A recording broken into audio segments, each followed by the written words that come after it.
How's it going, everybody? It's Man Tomorrow here. I want to thank you guys for coming through this Saturday night. Let's get down to business. We are continuing our coverage of an actual clinician who is middle of the road, has no party side picked, but seems to be wanting to engage in the black culture war of spreading ignorance. And what we have on the screen is a person who calls himself Ask a Brother Podcast. Not sure what we're asking the brother today. And on the right, we have a guy who purports to be black male studies, has spent most of his professional life in actual academia. Also, a middle of the road guy, no sides picked. The only thing he clearly wants to do is keep these black male issues in play and actually make excuses for them so that way he can continue to make money off of it by presenting his own gender and his own people as weak, and they are not capable of actually getting past these issues. Now, these issues are not hard. They're pretty simple and easy to get past. The only thing you have to do is stay away from people who's interacting with the gender war. Stay away from personnel who doesn't have a side picked, who's not trying to fix anything in society. You have to be able to do those things because when you do that, you're going to be just fine. You're going to be just fine. But a lot of this stuff is based on the simple fact that most people don't want to do those simple things. And believe it or not, the very personnel who they want to stay away from or need to stay away from are the very personnel that they find themselves complaining about all the time. Now, this is very easy to get past, like I said, because nobody wants to go get their stuff together. Everybody wants to outsource their actual fixing things in society to other people. And that has never worked, ever worked. And this stuff is so easy to do that they can leverage a young woman's opinion and try to make it look like she's going to fight for things that's clearly their responsibility in society. Now, I'm doing this in 30-minute blocks because it would be just wrong to do this in a 5 hour live stream. I wouldn't want to put people through a 5 hour live stream, right? But we really need to discuss it because this is about discussions. And I'm going to show you another PhD that BGS brought to this space. He's a pharmacology major, but he's talking about marriage will never be the same again while being third party, while not trying to change things in this state. Again, black men are not to be trusted if they're middle of the road or third party. There's no real reason to listen to them about any advice in this society because they're not trying to work toward anything.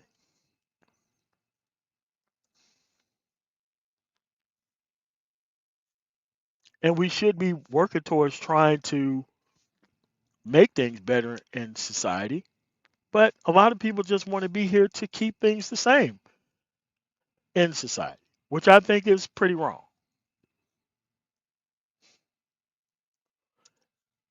And remember, these people went to school to learn how to do research. They have credentials, they can do research. If the guy on the left is a clinician, he clearly knows how to do research. He had to add something to his actual field in order to be able to be actually certified in his field. He had to add something to somebody's work, right?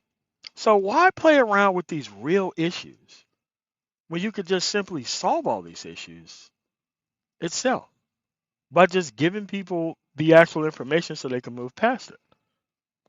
I want to give a shout out to Cynical One, Stanley Cross, Jet Life 904. Let's keep going here. We're picking up where we left off at. This is the actual 2946. This is the actual live stream that I'm actually doing this from. Because remember, a lot of people in Black America love things the way that it is. They're not trying to change anything in no shape, form, or fashion. And it's easily to see how full of shit these people are. Just ask them, what are you doing to change anything in society? Boom. That's when you have them. It's a very simple question. Incredibly easy. So why don't we keep going from here? And, and directly, went to go get them and saw the value in their presence. But, a lot of young Black male students experience that as well, from, kindergarten through college. Okay, but if you are in academia yourself, you're not working to defeat conservatism as a societal issue. What are you doing to change it? Because leaving all these systems in place and doing nothing about it in academia, it's not solving these issues for these people. And coming up with educational terms like flat blackness and black male studies, that's not going to solve the problem either. It solves it for yourself, but it keeps all the problems in place. So demographics play a huge role. Yeah, and this person said, Rashad Walker said, this is what's not brought up when women say we need more male teachers. You don't need more male teachers. You need more male leadership at home. When I went to school, I came home to male leadership. Didn't matter. When I went to school, you have to do what the teacher says. And then there's a debrief when you come home. That's what male leadership is about. Male leadership, you don't need to see more people that look like you in school. That's not going to solve anything. Creating a proper household solves most of these actual issues before you even go to school. Most of these kids, when they go to school, haven't had anything to eat. How can you focus or even stay awake when you don't even have the energy to be in the classroom in the first place? How is a male teacher going to help with that? Again, teachers don't pay a lot of money, okay? So to have a potential breadwinner go into teaching, especially at an elementary and a high school level, is crazy. Of course, you get more money if you have advanced degrees like a bachelor's, a master's, or even a doctorate, mind you. But at the end of the day, these men need to be somewhere else producing for their actual families, not in these actual schools not doing anything. What's going on, Mahogany Roots?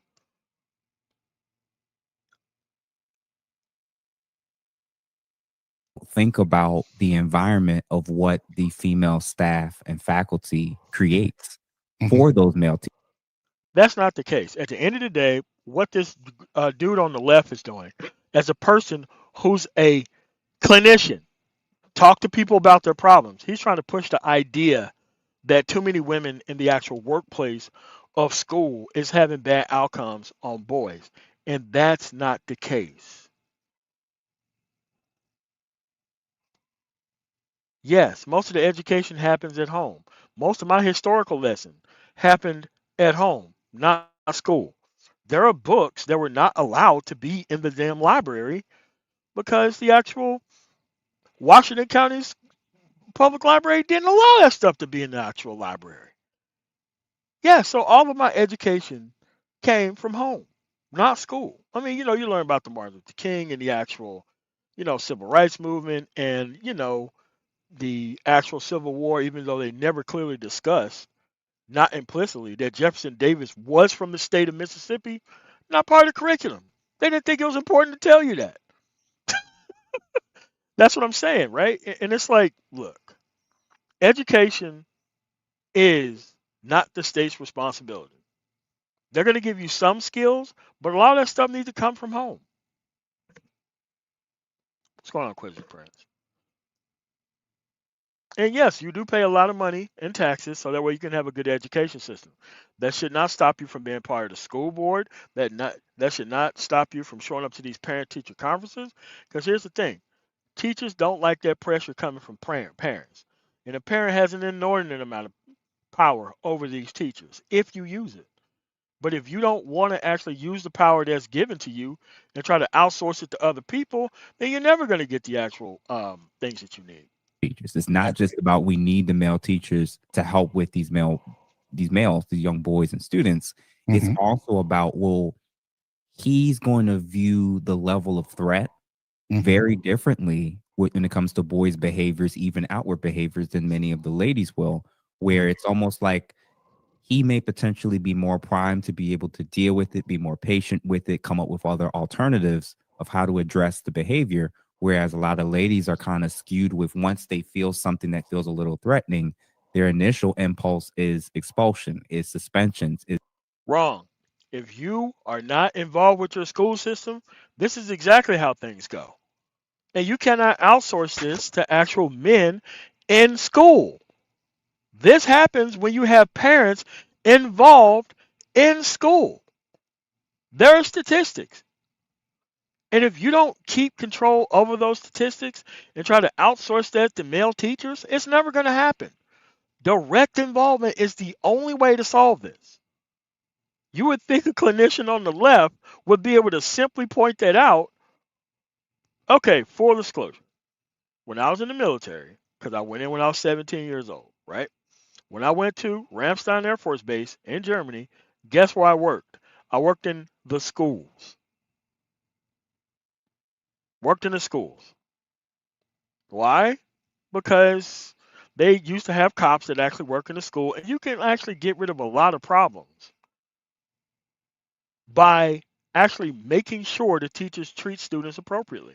And I couldn't do that as a teacher. I was there as a person who was at the end point of them being punished. I'm like, hey man, this dude don't need to be kicked out of school. So what? He brought a fucking knife to school.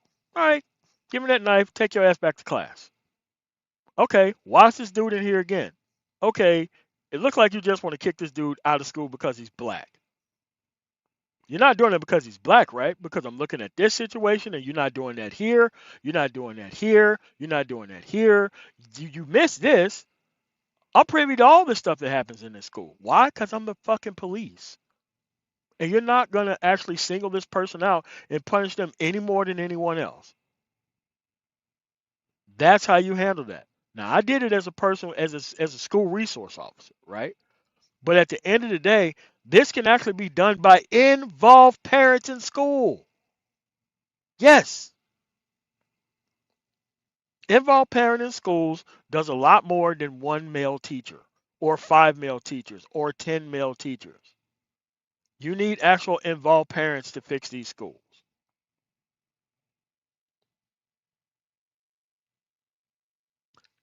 Say it again. I have 3 principals in my graduating class. 3 principals, all women, all handle things the same way. The parents don't even show up. So now the principal have to deal with it on their end. Why? People don't show up. But then again, having more male teachers is not going to fix this problem. So you want other people to go into a lowly compensated career field to fix an entire government bureaucracy? What is that? That doesn't make any sense. That's not how it's handled. disciplinary. And like you mentioned, Dr. Umar would mention this as well, about when you move in that direction.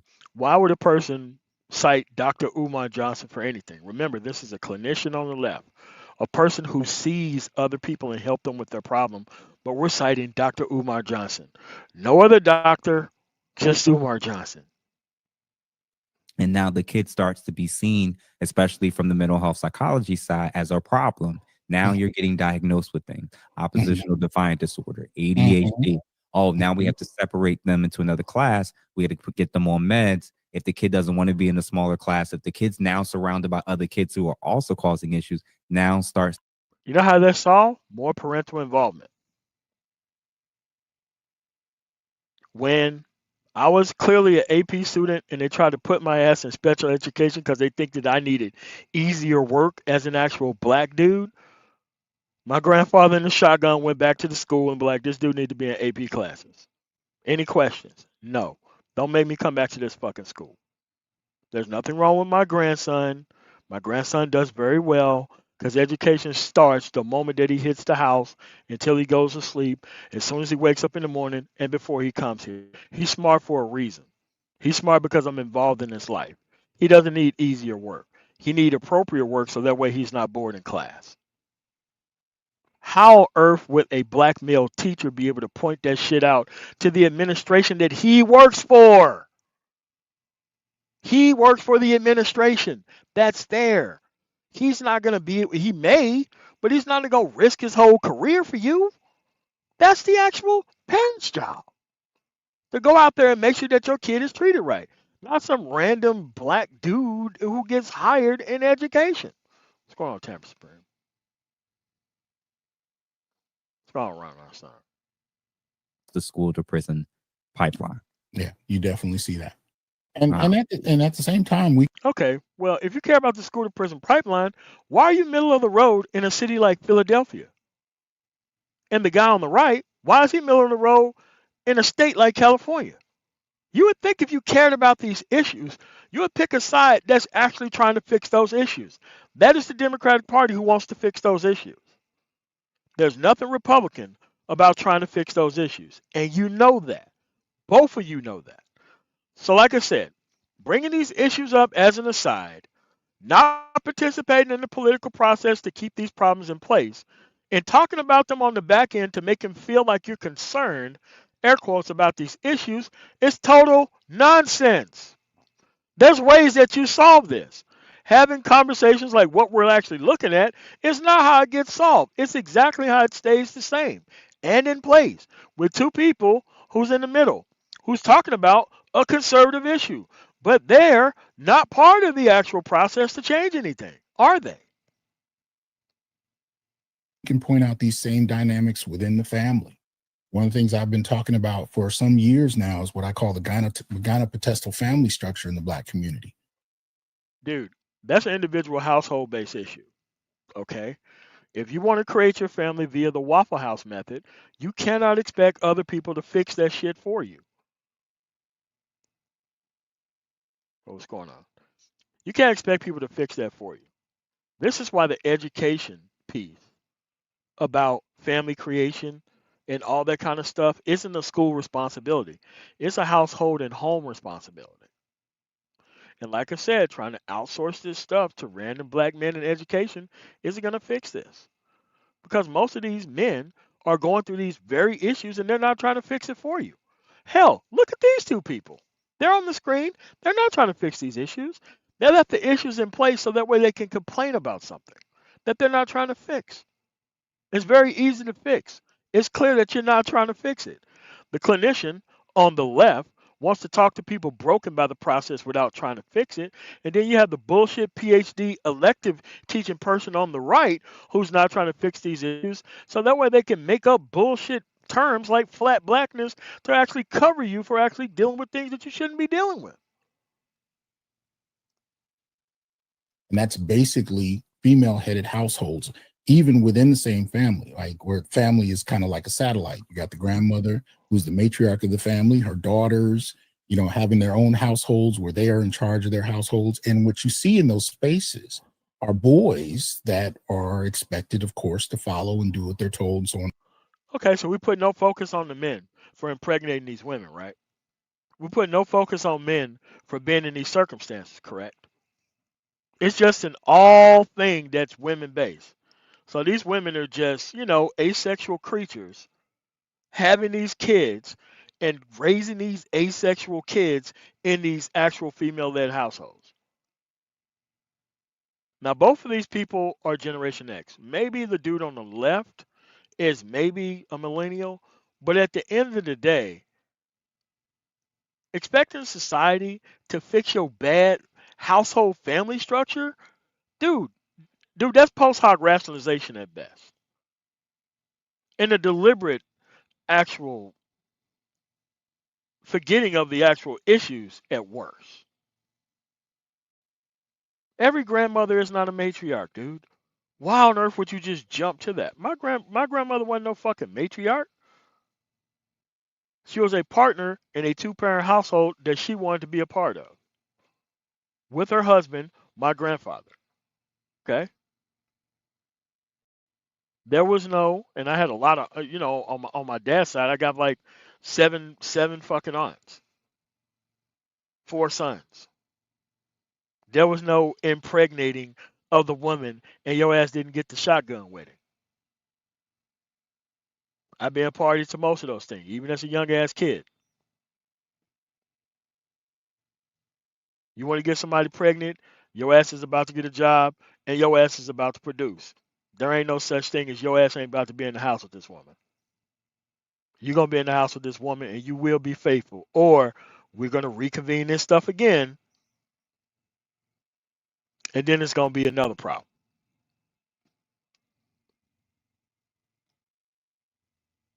Men got their stuff straight because there was instant consequences for not doing so.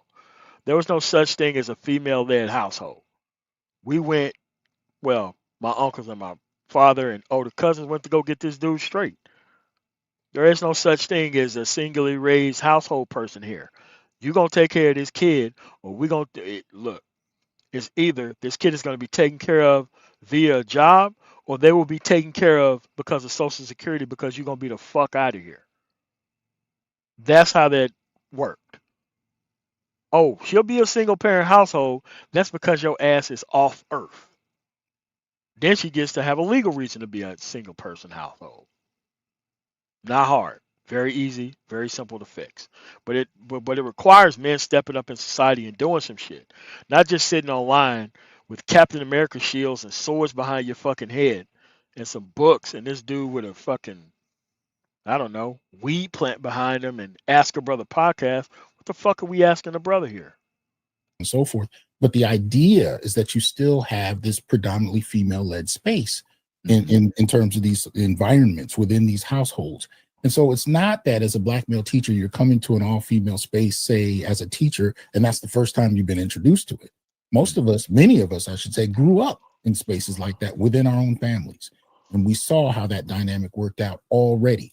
And some of the same complaints that teachers have, black male teachers have in these spaces, are some of the complaints young men have in their own family structures. But these are the kind of dynamics that we're starting to create vocabulary for to make sense of our experiences. And that's one of the things. You see that? He wanted to create vocabulary for these issues. He's not trying to solve this issue. He wanted to create vocabulary so that way he can keep teaching in actual education about these issues. He ain't trying to solve these issues. Us, our community, letting these people know that they got resources come for when you have a child in the hospital. Your ass is handed a pamphlet. You're raising the future. You need help. This is how you get it. We cannot afford for you to be fucking up this child. That's how you solve the problem before it becomes a neglect issue. There are places to turn to before it becomes a neglect issue. Because when you are a young parent, unskilled young parent, you have to go into the workforce right away. There's no other way to take care of your child. Okay? It's easy to neglect your child when you have to work 40, 50 hours a week by yourself. Or 40 hours a week and you work with another dude who's probably unskilled, also 40 hours a week. You don't have time to be the helicopter mom or dad because you both have to work days, or it's even harder if you both have to switch off shift work. Lots of money go to actual child care and all this kind of other stuff. All this stuff is education before they even have kids. Before they have kids. Not after. Like, dude, they're like, look, leaving this stuff in place so that way he can have the dude on the left more people to talk to about these broken family issues, and the dude on the right, the dude who wants to actually create terminology for these messed up family structures rather than trying to prevent it. That doesn't fix anything. And they know they're not trying to fix it. So the whole point is showing you that two different educational personnel who's not working toward trying to fix anything in the black community, but want to have conversations about the black community. Crazy talk. Things that I think is useful and helpful so that we can actually begin to make sense of it and come up with various solutions that meet our needs. And not only in the education space, because I sensed it in the education space, but on the psychology side. Mm-hmm. Whereas I, got into my graduate program and we're starting to be exposed and being exploring different things, I started to notice something about like almost like a forced consensus on certain things. And for those who aren't really aware of what I mean by forced consensus, it was like, well, whatever the prevailing ideology or thought or new thing that we have to accept, if it's particularly and especially if you were a man in those spaces talking about or questioning these things when and Helen Andrews kind of mentioned this about how a lot of the ladies who operate in these spaces that are heavily dominated by women and heavily feminized, they're big on group consensus. They're big on groupthink. And the people who question things or challenge certain narratives, they see them as almost like a threat. So when you're a man and a black man, or even a white man, when you're a man challenging these norms or questioning some of the things that we're just accepting, whether it's in education or psychology, now you're being ostracized. Now you're a problem. Okay. Let me tell you how stupid and useless it is fighting it from the educational standpoint. More parents involved in school at the bottom end is far more important than men actually entering these spaces from an educational standpoint. There are far more parents of students than there are bullshit clinicians and PhD elective teachers. The force multiplier is actual cooperation. You don't need more PhDs. You don't need more clinicians. You need more involved parents. And before you need more involved parents, you need more educated personnel. I think your ass need a license to have a kid. I have a CDL, a commercial driver's license. I have to be certified a certain number of hours and prove my proficiency in such a thing.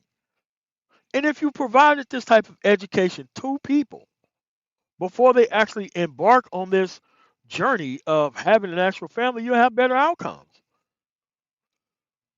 A lot of civilized societies have these things in place. And if not, they have the resources in place to make sure kids doesn't fall before a certain level in society. But when you have two people on screen, one on the left who constantly trolls the Democratic Party, and the one on the right who doesn't troll the Democratic Party but pretends that he's third party in the most liberal state in the actual country, if both of these people are not politically involved, how do you get any of this stuff done by just going into an educational career field and creating bullshit terminology? That's not going to help anyone.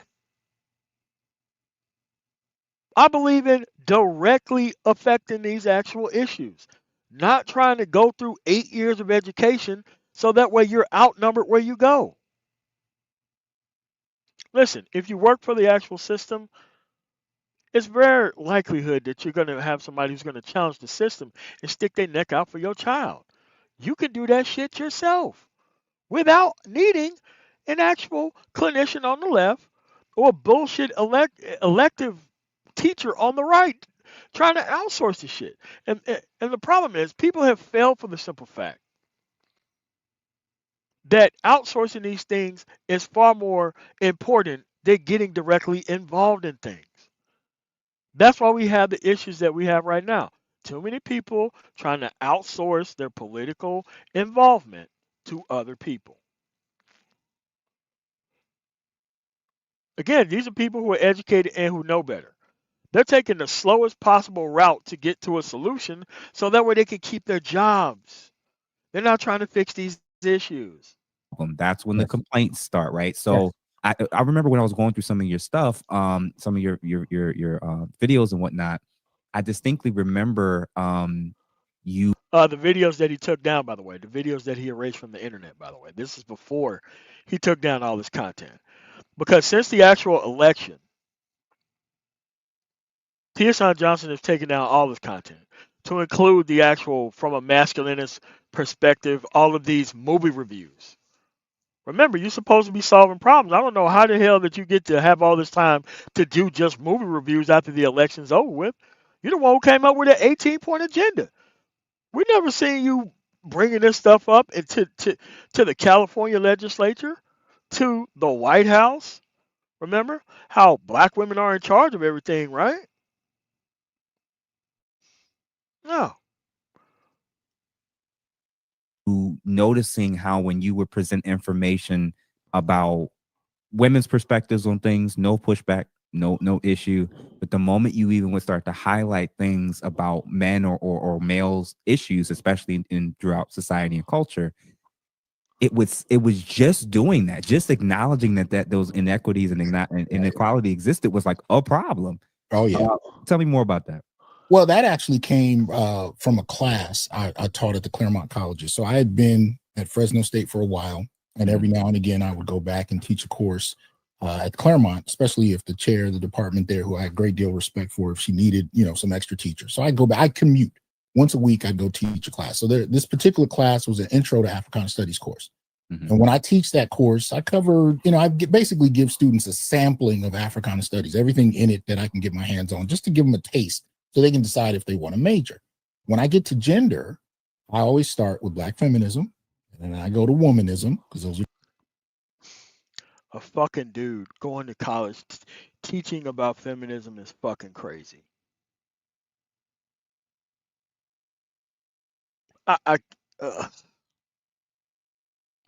You're supposed to be there talking about Africana Studies. How do you get to teaching things about feminism and Black feminism and all that kind of other shit? That's not what the class is about. If I have a course on teaching about how to formulate a company properly, how to go get business for an actual transportation company, because that's the field that I'm in, among other things. Or if I tell people how to structure an actual real estate project and keep it on track. And that's the class that you signed up for. What if I just start talking about feminism out the fucking blue? That ain't the class you signed up for, bruh. You signed up for what class you signed up for? And if I start talking about things that's not what the curriculum is actually based on, just to push my own social agenda inside these schools, yeah, they're supposed to be concerned about that. Like, they think the concern about the nonsense that they're talking about, like, no, it's like, this is not what we signed up for.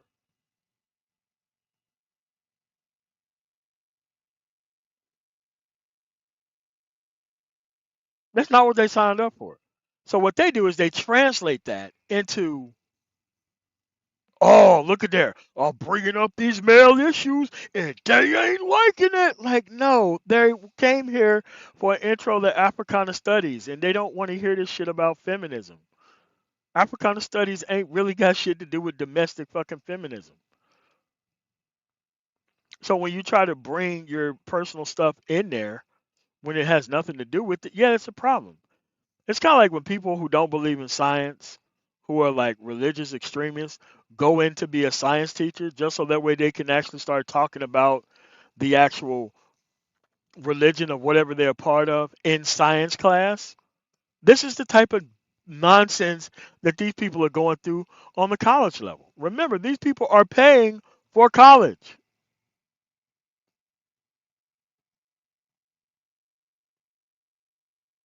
If they're paying for college, they're paying for a specific subject. And if they wanted to major in feminism, that's what women's studies is about. They don't want to hear this women's studies shit in Africana Studies class because that's not what they're there for. So what they do is they try to bring this stuff up to make themselves an artificial position and make themselves an artificial victim when they don't need to be so. Two different things, or at least it used to be. But anyway, and then the third thing, I didn't have a name for yet. I had just started to delve into Black males. And I think at the time I was kind of referring to the treatment of Black males as, gendered racism, but I didn't know how to frame it. It was still very early.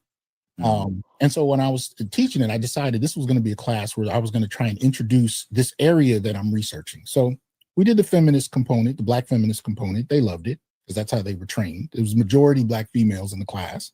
Mm-hmm. Might have been 25, 30 students. I'd say. So you did an actual feminist studies in front of a bunch of fucking women. Then you tried to turn them from that shit onto some black male shit after you fucking did that.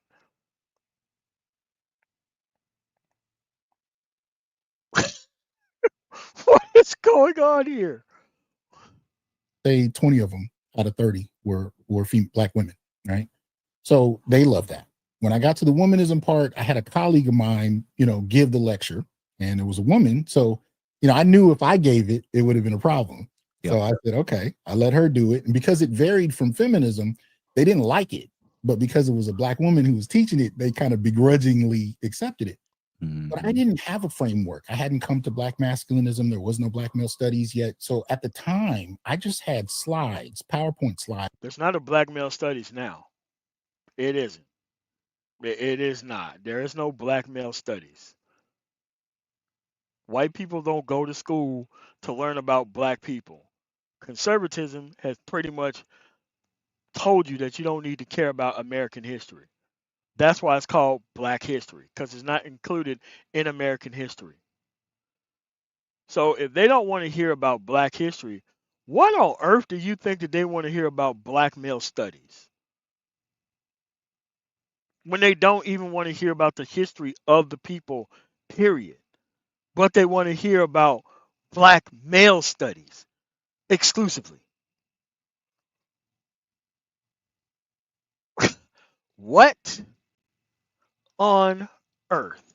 It's with stats and charts on them, right? Black male homelessness, black male suicide, black male life expectancy, black male cancer rates, black male HIV rates, black male police homicide rates. I would just show them images. I mean, data. That's it.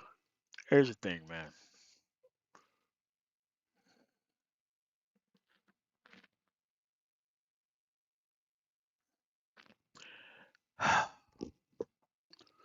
Okay. If they don't care about this shit for black people, why would they care about it for black men specifically and exclusively?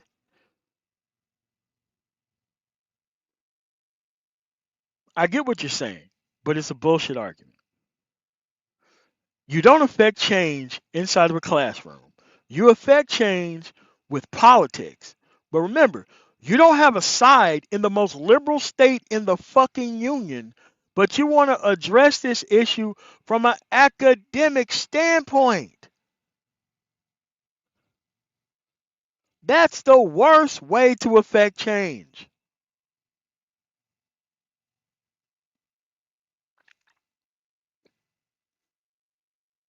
Think about it. The civil rights movement. Did they wait for this shit to be actually talked about in a college classroom? Or did they get off their ass and go out there and protest for their rights and be involved in the process of it? Which way you think would have directly gave us the actual right to participate in the process? Waiting on it to be talked about by people in education? Or getting out there, using your actual rights that you already have, and changing laws on the books? Which way do you think is faster?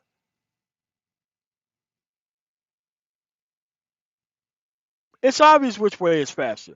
Direct involvement.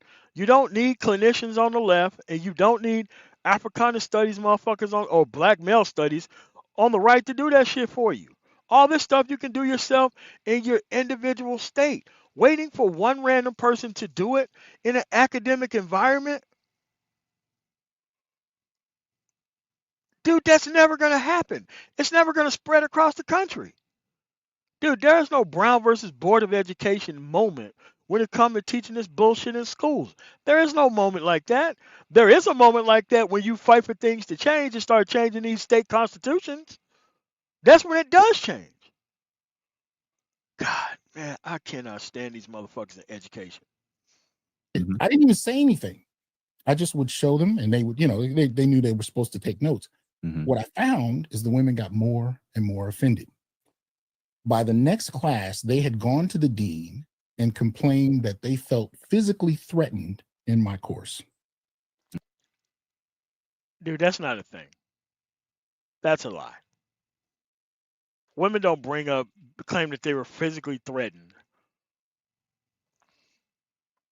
to a dean. They report it to the actual police on campus. I know you want to play the fucking victim, but that's not how complaints about physical violence works. They take it to the proper people. A dean is not who you take it to. Now, what they probably did say is, we went into a course for Africana studies, and next thing you know, Halfton Johnson here on the right is talking about men's issues, on some men's rights activist shit, right? Like, this course is about this. This shit is not about pushing your men's right activist bullshit, because they didn't come to school for that.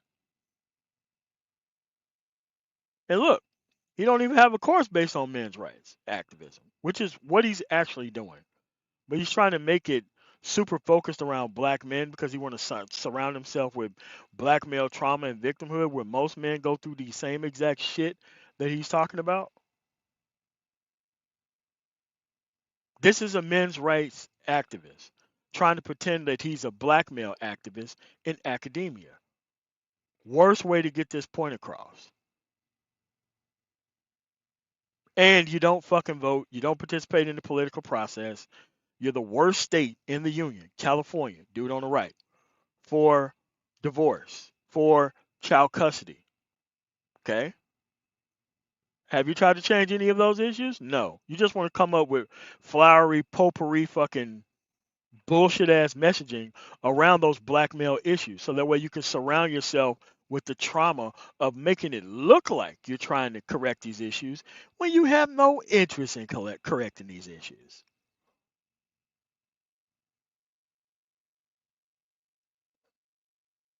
And they felt like I might do something to them, right?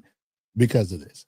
And that was it. The complaints came about just from me showing data. So it wasn't like I went into, my book or my publications, or none of that even existed yet. Mhm. These were I was just seeing, these issues that I didn't see. Look, I mean, I did what, 3-4 degrees. Nobody in any of the classes I'd ever taken from 1992 to 2007, bachelor's degree to doctorate, nobody had talked about these issues pertaining to black men. And Because black men is a subsegment for all men. And because if you're not trying to solve these issues for white men, how are you trying to solve these issues for black men?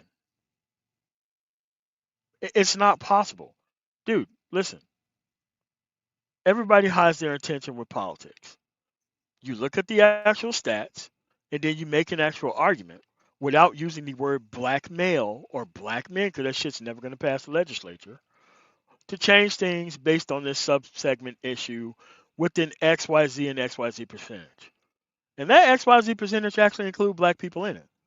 But see, people who don't understand politics and don't actually participate in the political process think that they got to have black men name on shit, black women name on shit. That's not the case. It's never been the case. And this is how come you don't have some fucking black agenda. The moment you start talking black agenda, they don't even take you seriously. They let you get your shit off about their black agenda, and then they side eye you, and then they just throw your actual legislation in the fucking trash. Not hard. There is no black male agenda. It isn't. There will never be a black male agenda, especially not from bullshit artists. The only thing, like when you hear something exclusively for black men, it's normally a fucking grift to include the black manosphere at this point. If you do not know how to go out here and work with other races of people, different classes of people, you're not going to make it. You're not. Because the only people that you're actually designed to work around is bullshit artists. And if the only people that you know how to work around is bullshit artists, you're never going to be able to make it around other men.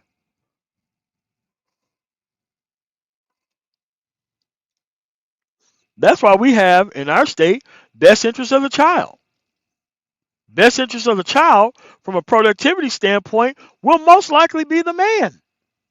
We already solved this shit in our fucking state of Colorado, right?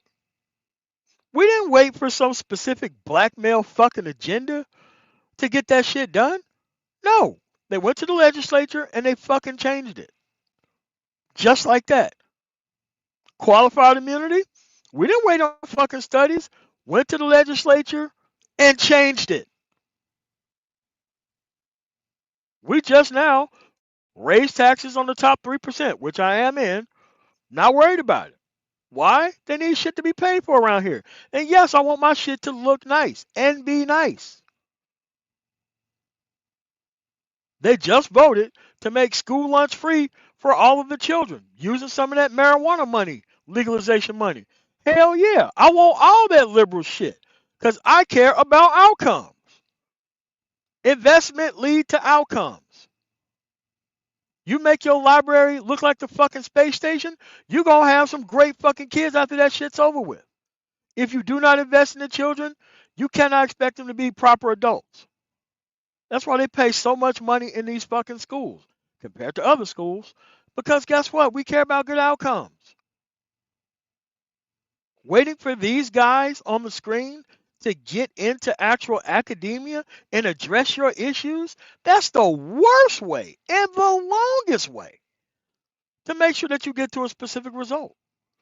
Anybody who's in the middle, not serious about progress, not serious about change. It never has been. And as I found more and more of them, I'm like, why is nobody talking about this? Why is this not dealt with? So when I just introduced this to the students, the response was hostility. This response was frustration. Now the male students were different. They were scratching their heads. They were shuffling in their seats like, what is this? This is interesting. I know, because you engineered a car crash in front of those people. What you did is you weaponized your personal actual experiences and tried to make everybody else in that classroom feel your pain. Well, that ain't the class that they fucking signed up for. The class that you were putting on was not the class that they signed up for. They signed up for class for specific things, not to listen to your bullshit on things that's not associated with the class curriculum.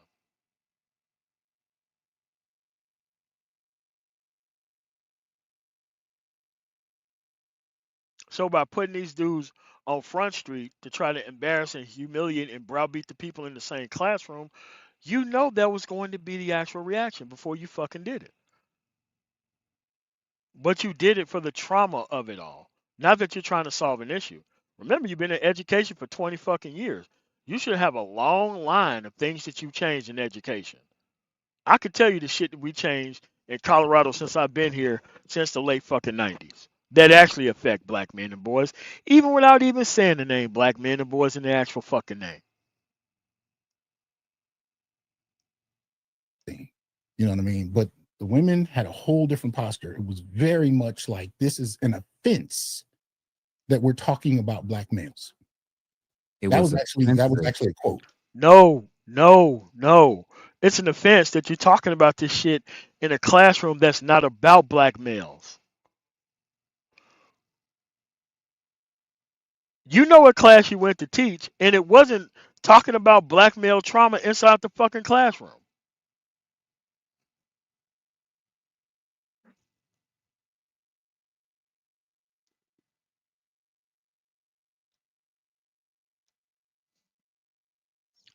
So we don't have to worry about things that are not actually part of the actual classroom curriculum. If you actually went to class and somebody started talking about something that's not part of the class curriculum, yeah, you're going to be offended at that shit.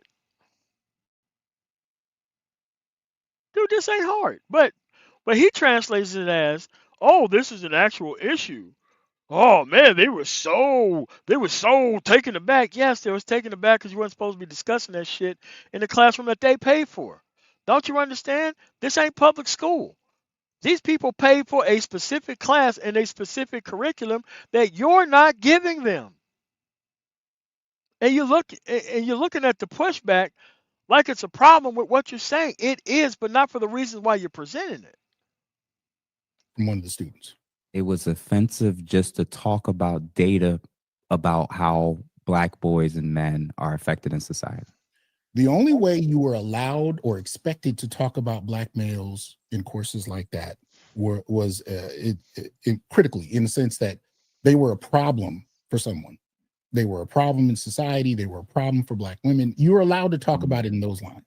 And I actually did that early on when I first started teaching Black male studies in general, or I don't think I could call it that. When I started teaching my Black male class, because I was trained initially as a Black feminist, I noticed that as long Let's go back to that because you need to hear that.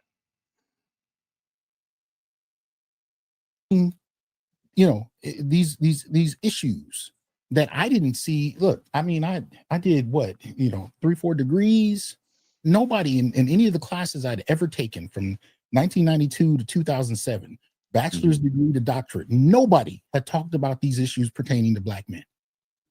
And as I found more and more of them, I'm like, why is nobody talking about this? Why is this not dealt with? So when I just introduced this to the students, the response was hostility. This response was frustration. Now the male students were different. They were scratching their heads. They were shuffling in their seats like, what is this? This is interesting. You know what I mean? But the women had a whole different posture. It was very much like, this is an offense that we're talking about Black males. That was actually a quote from one of the students. It was offensive just to talk about data about how Black boys and men are affected in society. The only way you were allowed or expected to talk about Black males in courses like that was critically, in the sense that they were a problem for someone. They were a problem in society. They were a problem for Black women. You were allowed to talk about it in those lines. And I actually did that early on when I first started teaching Black male studies in general. He's about to say it again. That's why I set it up again. He went to school to be trained as a Black feminist. He's about to say it. You need to listen. I don't think I could call it that. When I start teaching my Black male class, because I was trained initially as a Black feminist, I noticed that as long as I taught the class in a manner where Black women could come and wag their finger at their Black male classmates, that was acceptable. And that matter. So why did you go to school to be trained as a Black feminist?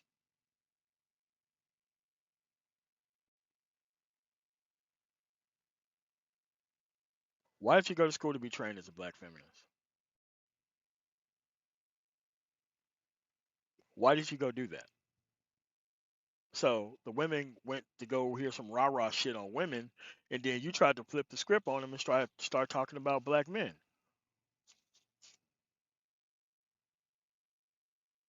Why would you do that?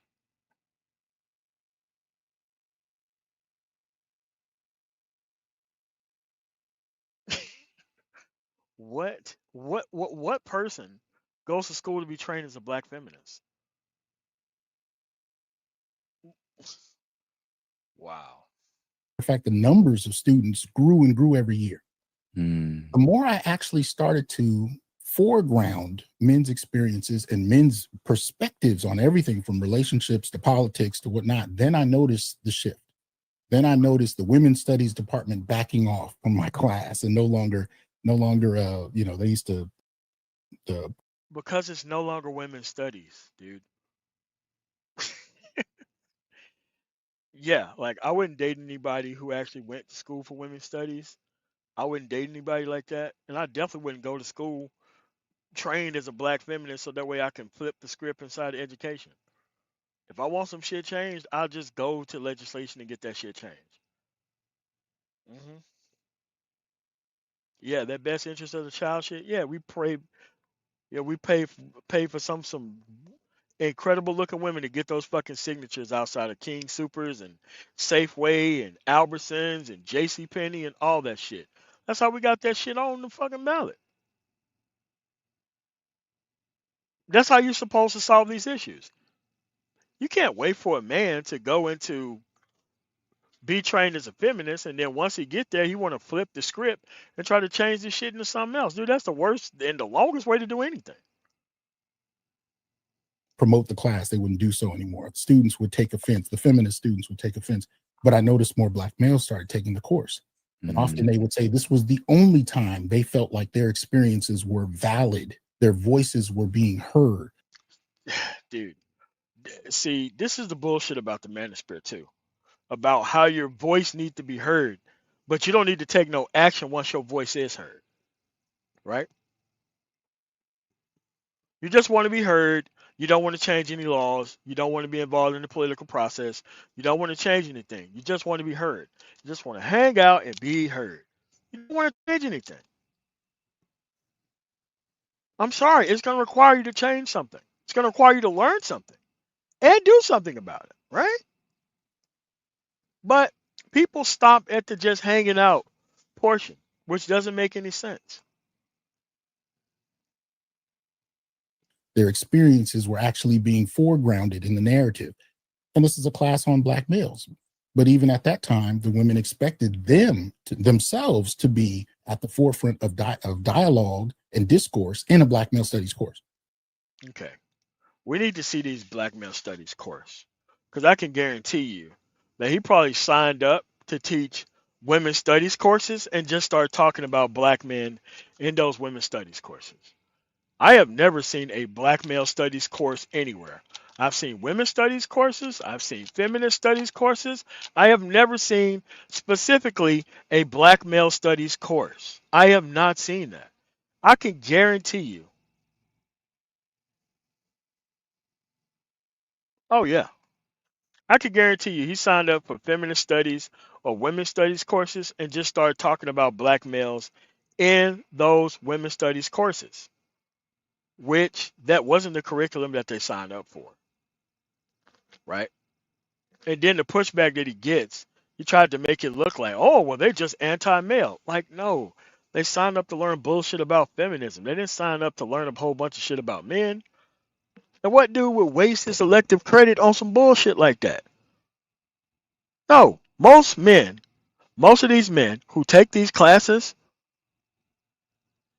you cannot, like, look, they can't garner female attention any other way except for going to take these women's study courses in these women-based environments, because they want a legal reason to be around these fucking women, because they can't attract them any other way except for being any type of educational studies that they're interested in. That's why these dudes go and specialize in these type of courses on purpose, so that way they can have access to women. Why would a man go take a feminist studies course? Why? No, because a whole bunch of women is just going to be in there. And since most of these dudes want to end up with Black feminists at the end of the day, where else can you find Black feminists other than Black feminist studies? It's not hard. The only thing you have to do is sign up for a class where they're all likely to be at. That isn't hard. Unbelievable. So those are the kinds of experiences I noticed early on. So by the time I taught this class at Claremont, they actually, tried to get me fired on the basis of being what they considered a threat. Now, interestingly enough, I tried to tell, other Black men, and I wrote about this, that actually is a form of discrimination that's unique to Black males. You are considered not only a physical threat, but even a sexual threat in many different spaces. Dude, like, you got to be able to qualify that, dude. You got to qualify that with some type of reports, some type of police reports or something. You just can't come out here for the victimhood of it all and just call yourself a victim of some shit when you probably went to go teach a female studies course and start talking about some man shit inside of it. That's not why they signed up for that course.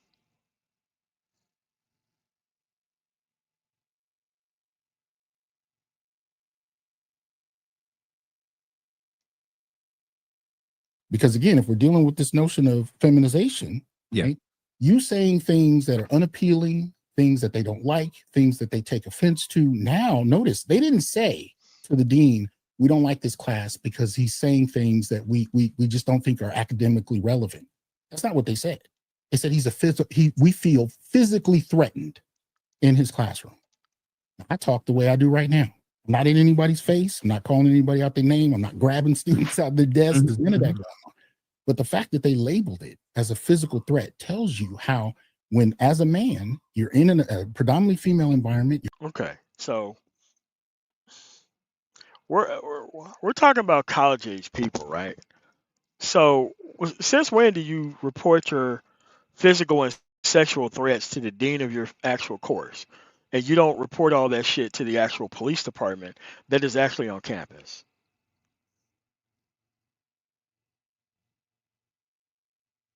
I can guarantee you those actual complaints were about, why is this guy talking about black male studies in this feminist course? I signed up to learn about women's contribution to society.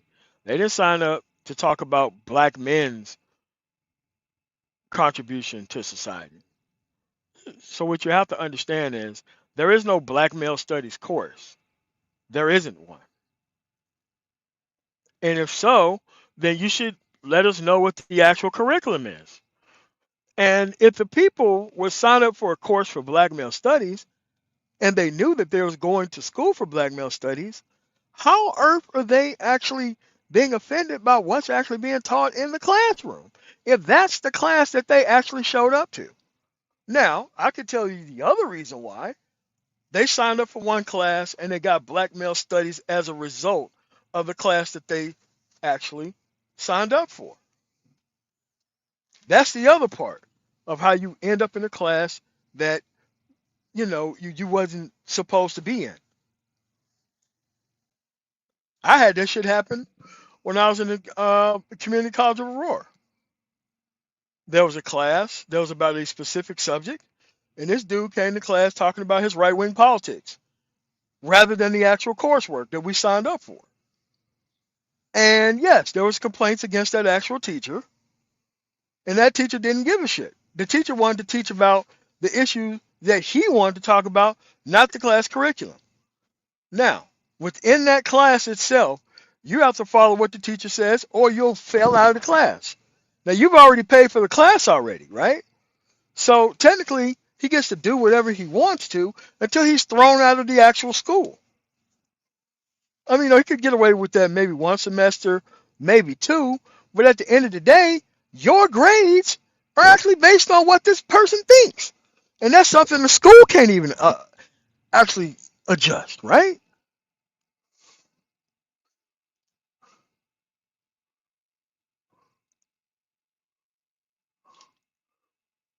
You're right.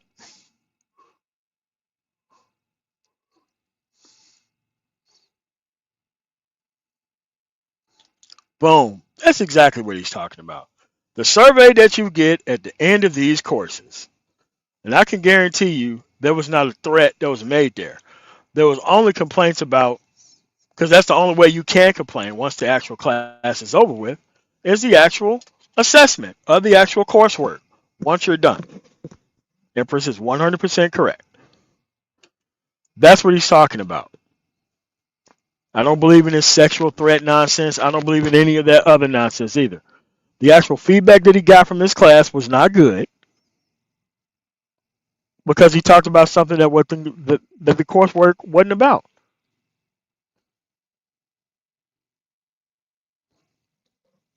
But he is doing this shit in front of an uneducated audience.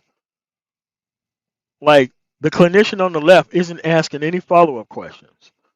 But the bullshit artist on the right is able to just run up the score on whatever he's saying.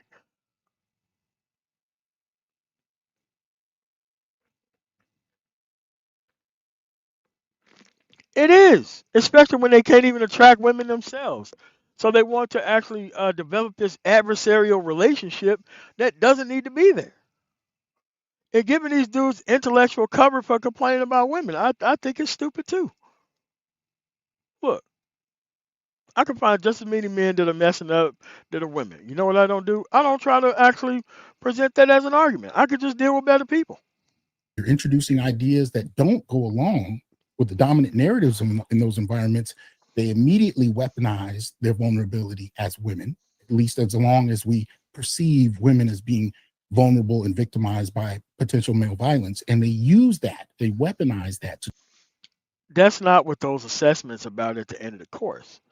The assessments at the end of the course is about, did you get the education you thought you signed up for with this course? And the answer is probably going to be you didn't, because he talked about everything else but the course that these people signed up for.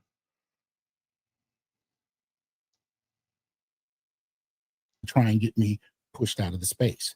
I am not the only one this has happened to. I share that story not because it just happened to me, but because I've seen it replicated in dozens of men over the last 15 years who find. Perhaps you should name these men and name the circumstances to which they were treated just like you and what the circumstances were. Since you know how all this stuff works and you know intricately how this happens, how come we can't have full stories on these people? It's very easy to say this person, this school, this time treated this way under these circumstances, and this is what's the result. That sounds pretty specific. What you're saying is pretty damn generalized. Themselves in these spaces, trying to have conversations that don't go along with the dominant narrative in those environments. Right. So those are the kinds of things that I noticed. Related to exactly what you said about the weaponization of their femaleness in regards to them always being seen, and when particularly in relation to men, they're always automatically seen as the victim. And I wanted to bring up Me Too. Hear your thoughts about it, because I think a lot of what's happened with a lot of noticeable, observable changes that's happening between the sexes, men not approaching women in the same way. Yeah. Yeah, because the laws change. Like slapping a woman on the ass and doing all this other crazy shit is considered sexual assault, not feminization. And for a clinician on the left to want to go back to that environment, it is crazy. Yeah, somebody did that shit to my fucking niece and almost knocked this motherfucker's head off because he did it. And he was like, oh man, just let boys be boys. No, let's just let hands be hands. Fuck you. That's not how you talk to somebody. Like, you want to talk to her with your hands? I could talk to you with my hands. Fuck out of here with this. Oh well, I'm a man and I'm a big strong man and this is the only way I can communicate. Okay, great. I can communicate with my hands too. I can guarantee you the way you trying to communicate with her, I'm not gonna communicate with you like that. I'm gonna communicate a little bit differently with my hands. Okay? Fuck out of here. Way. The workplace fraternizing is probably down to like in the negatives. You should not be trying to fraternize with women at work, dude. You should not be trying to talk to women at work. Women go to work to work. They don't go to work so that they can be infinitely hollered at by every other man that they're forced to be in an environment with. As a person who's a clinician that sees people to solve their problems, you would think that he would have enough sense not to say some shit like that, right? But this is what I mean by people want to go back to a time where there was no consequences for pretty much sexual assault and sexual harassment as it's seen today. They don't even consider it assault and harassment. They just consider it, well, a man got to be able to talk to women some kind of way. Like, no, bro, that's that's not how that works. And women are now talking a lot about men aren't approaching them the same. Men aren't coming to these the little dating events where the speed dating stuff. Men aren't showing up to that. A lot of ladies aren't being approached as much anymore. And even with what you just said, and I'm looking at Me Too. What are your thoughts about Me Too and how it's connected to the feminization thing? And what do you think's been the end result that's happened to men in general and just society as a whole as a result of like the Me Too movement? I think it kicked feminization into a whole new realm. It kickstarted it. I think it was already happening, but much. Now, most of those women were holding men responsible to the men that promised them things through sexual favors and they didn't follow through on it. So the actual exchange and the pay for play thing didn't actually happen. So the women told people about the actions of these men in this type of environment, correct?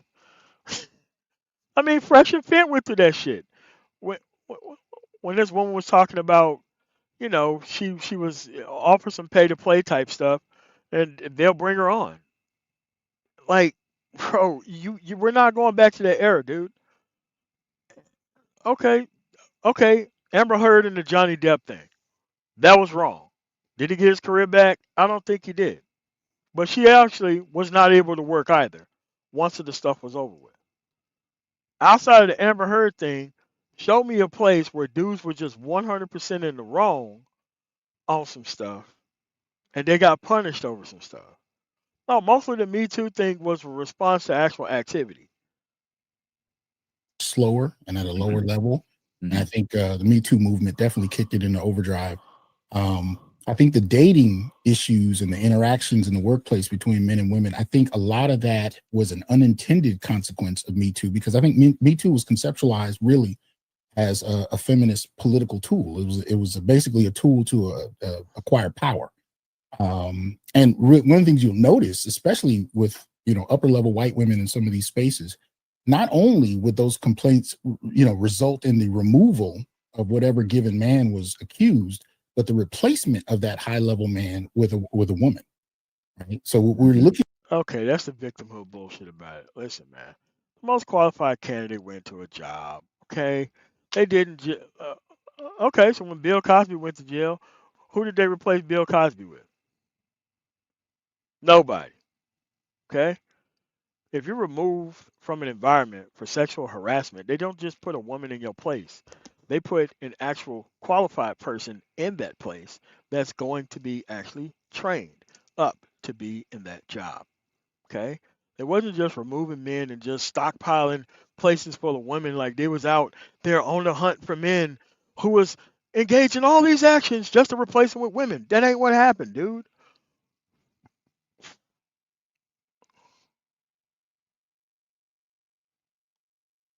That whole I'm in a job, this woman gonna be hollered at by me whether she like it or not shit. Yeah, that's sexual harassment, man. Like the workplace primary function is not to make sure that you have a woman to date at the end of the day. That's not what the workplace is supposed to supply you.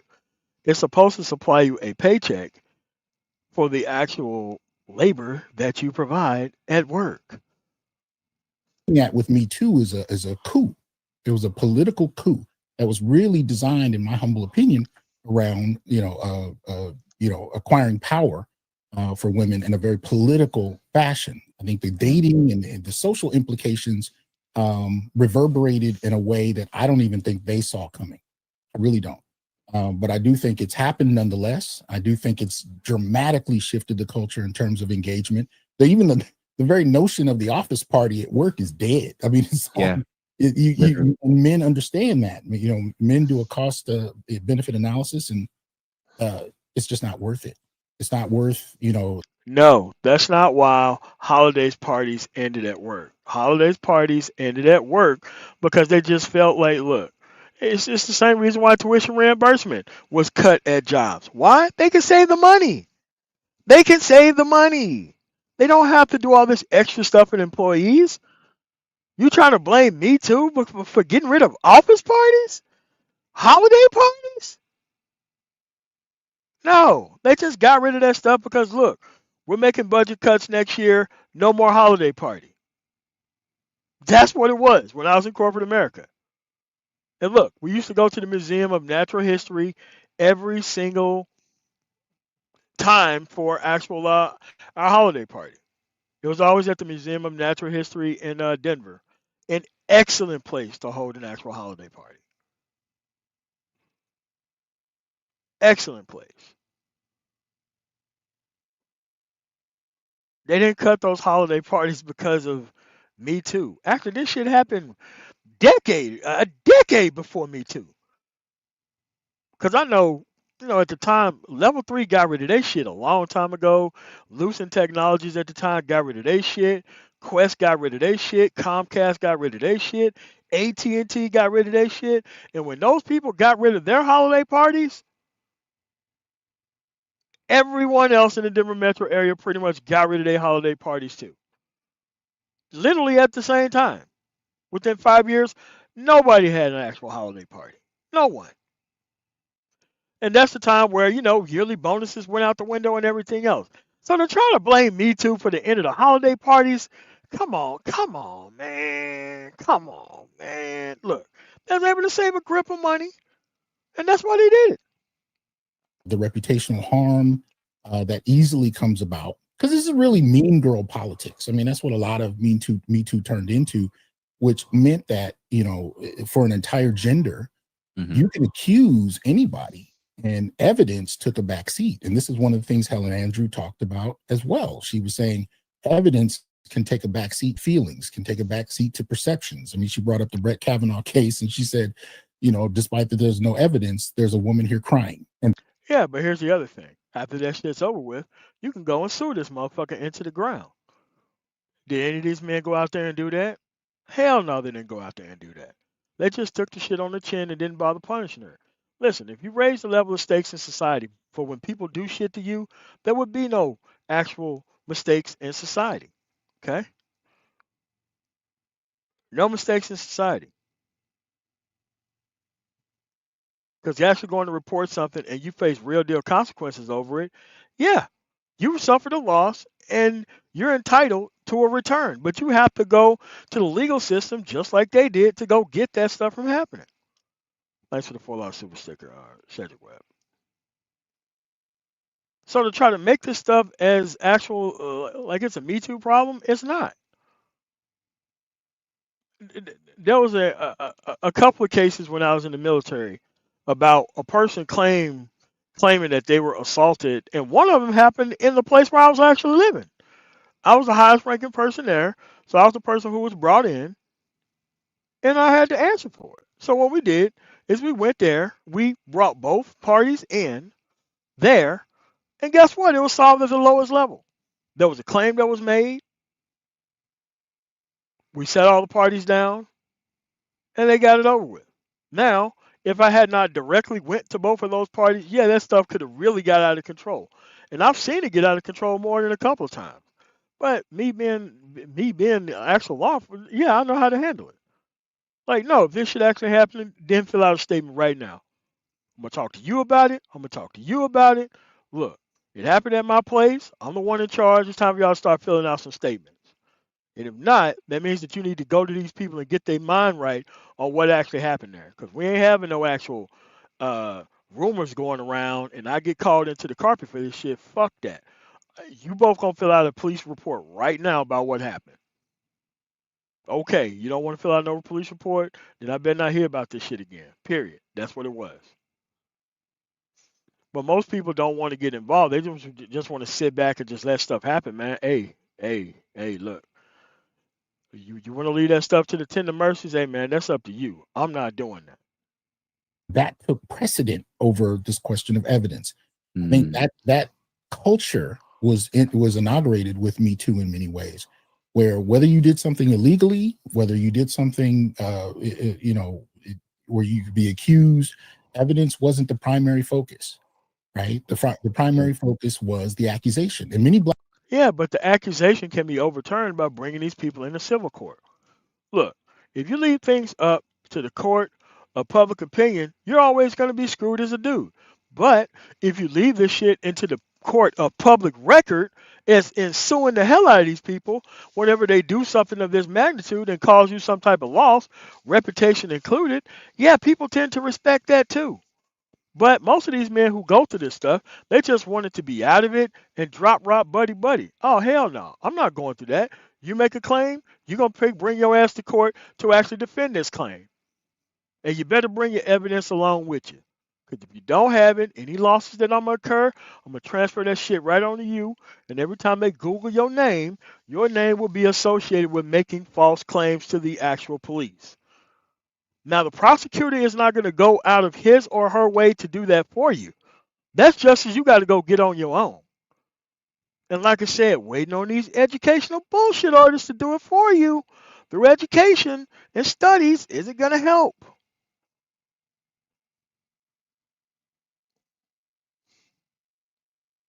Everything is based on theory. Black men have known this since the days of lynching, right? The accusation is enough.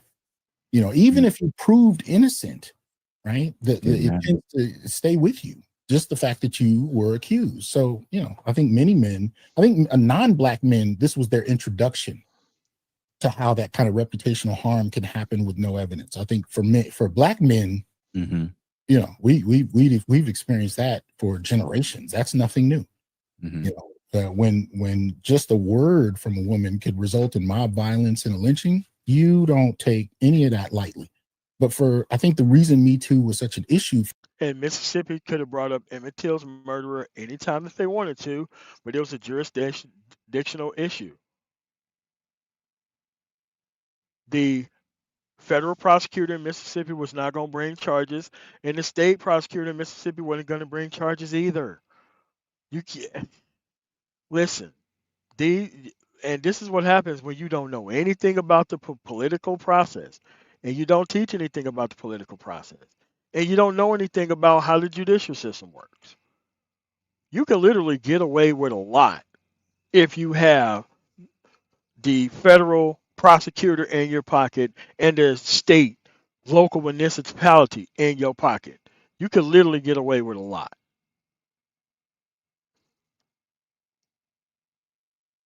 For men, especially non-black men, is that this was their formal introduction to how that process can work.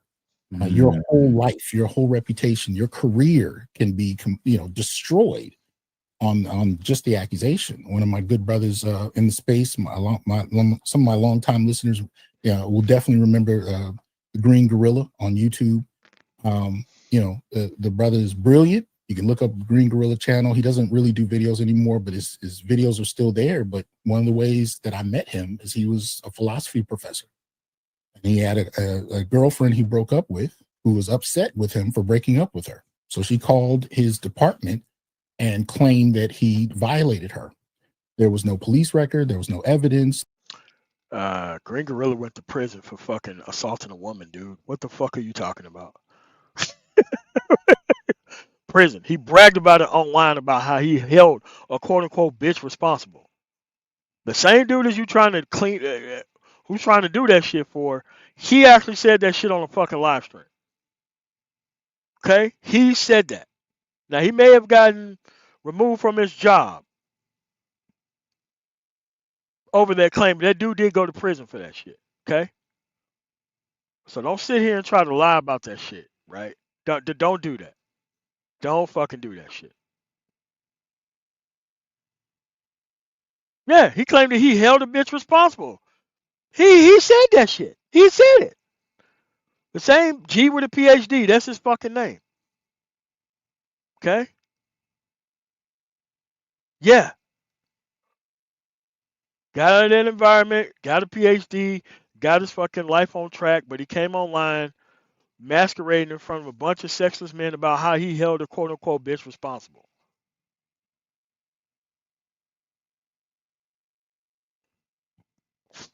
Listen, nobody is going to take that shit seriously. Hey, you got a police report to go with these actual claims? Yeah, you gone. Instantly gone. Instantly gone. If you got a police report to go with those claims about domestic violence, instantly gone. They're not waiting for no case to come back. Shit is preponderance of the evidence. Gone. Gone. And he's trying to make this dude look like Green Gorilla's fucking victim. Man, fuck out of here. And look at him on the left. So indignant. Oh, he's taking it back. You think he actually investigated any of those claims? He didn't investigate none of those claims. He had not done so, but that was enough. And not only was he fired, not only did that end his job, it ended his career as a philosophy professor. Jeez. And that was why he came to YouTube. He literally needed to eat. I mean, that was. So he came to YouTube to grift off a black man. And here's the thing. He's not here right now. Know where he's at? He has a normal fucking job like everybody the fuck else, which he could have done, but Tiosan Johnson and BGS Itmore, like, look, you could bring your black male victimhood to YouTube and get paid off of it.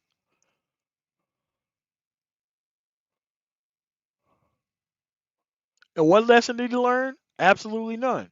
Called himself a G with a PhD. What the fuck is that supposed to mean?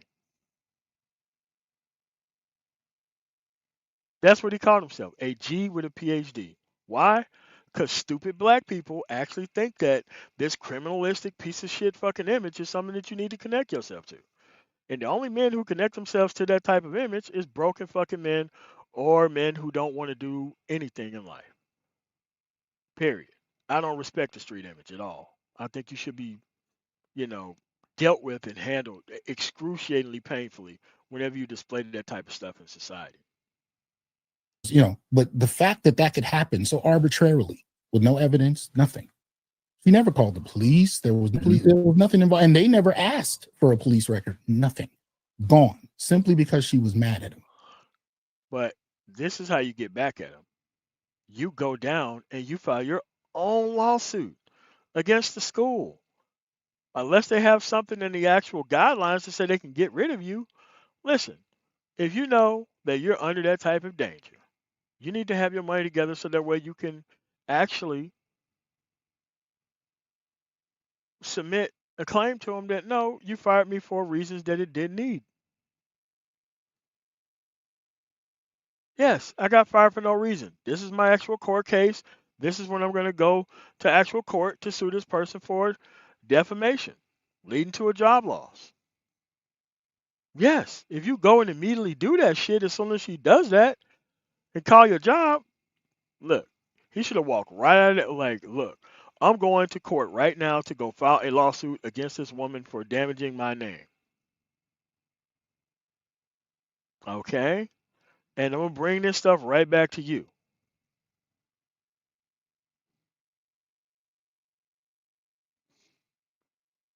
And that's what the problem.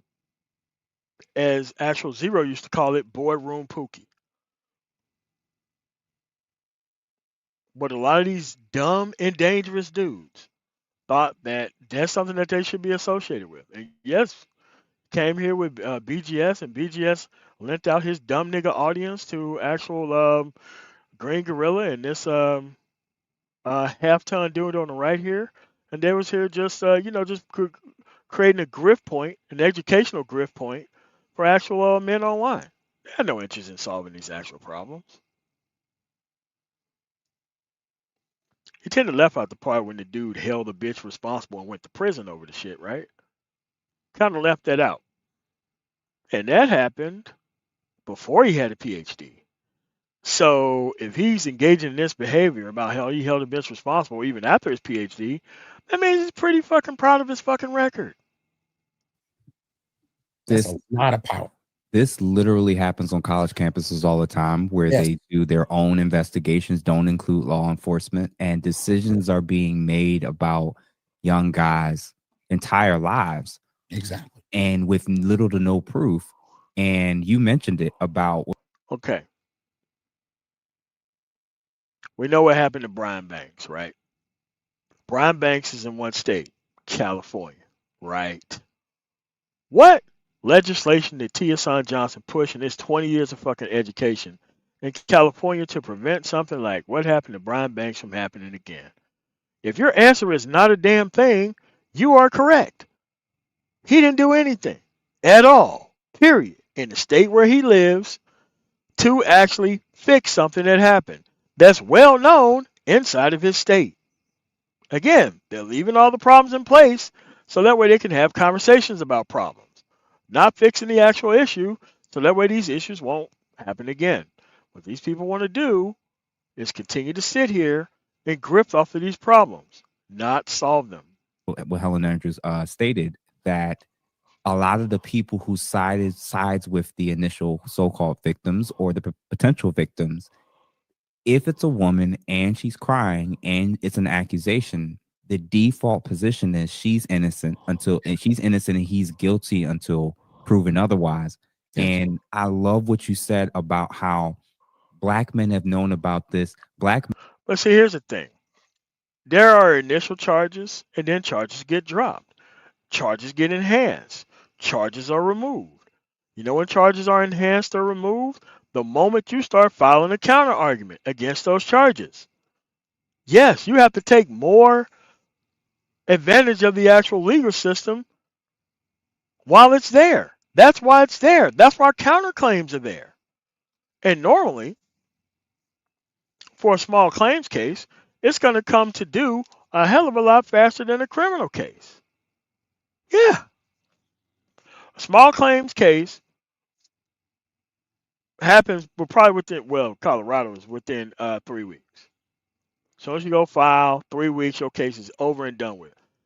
Dude, like a criminal case could take half a year to a year to actually prosecute. You could have been got those actual answers and shit. And guess what? You're compelled to actually testify. In those cases, what you do, you go fill out the actual paperwork and make sure that people are subpoenaed. You could pay the court to go do it, or you can have an actual sheriff to go out there to go serve the actual summons, whether they're at work or whether they're at home. That's how that works. You know you have all the information because all the information is on the actual police report when they provide one. It has the person who made the claim, name and address and phone number, and your name and address and phone number on the paperwork as well. That's why they fill that out. So that way, when they need to go find somebody, all the information is right there. But when you don't go and actually file a counterclaim and expect for the criminal justice system to take care of you, you're actually leaving it into their hands to screw over you.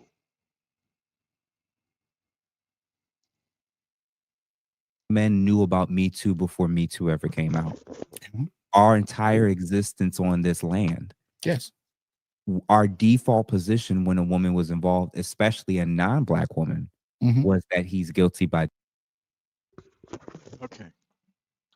The Me Too movement was about, and I'm not talking to Amber Heard shit, was about sexual favors from powerful men to women who didn't have careers, promising them a future and not giving them anything after they had sexual relations with a producer or actor or whatever.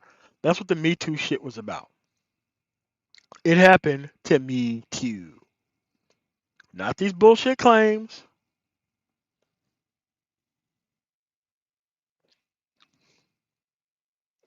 Simple. They just don't want to. Like they didn't want to be actually engaged in the criminal justice system before these actual charges. They just don't go do it. Or else they don't understand how easy it is to go do it yourself. Tell you what, you make claims against me, I'll bring your motherfucking ass in the court. Period. You want some bullshit, you say some shit that's wrong, incorrect, out of pocket, I'll bring your motherfucking ass in the court. So that way, there's a public record of what happens to you when you start disparaging shit that don't need to be disparaged. And here's the thing. A judge ain't gonna say, oh, well, you a citizen journalist and oh, you was just trolling. Like, no. You don't get to do this shit. These are the consequences. And look, I hope you don't show up to court so that way I can get a default judgment. Cause I'm gonna hit your ass with a whole bunch of fucking money. Then I'll just follow your ass all throughout the fucking planet, garnishing your motherfucking wages. Fuck you. You wanna come after me? I'll come after you. Again, the court of public record don't fucking play. And everywhere you go, I'm gonna get an alert. Yeah, we're gonna come there. We're gonna fucking come and get that money up out you. Again, the stuff isn't hard. Most men just don't want to take that additional step to actually go defend themselves, and I think that's a bad idea. Default.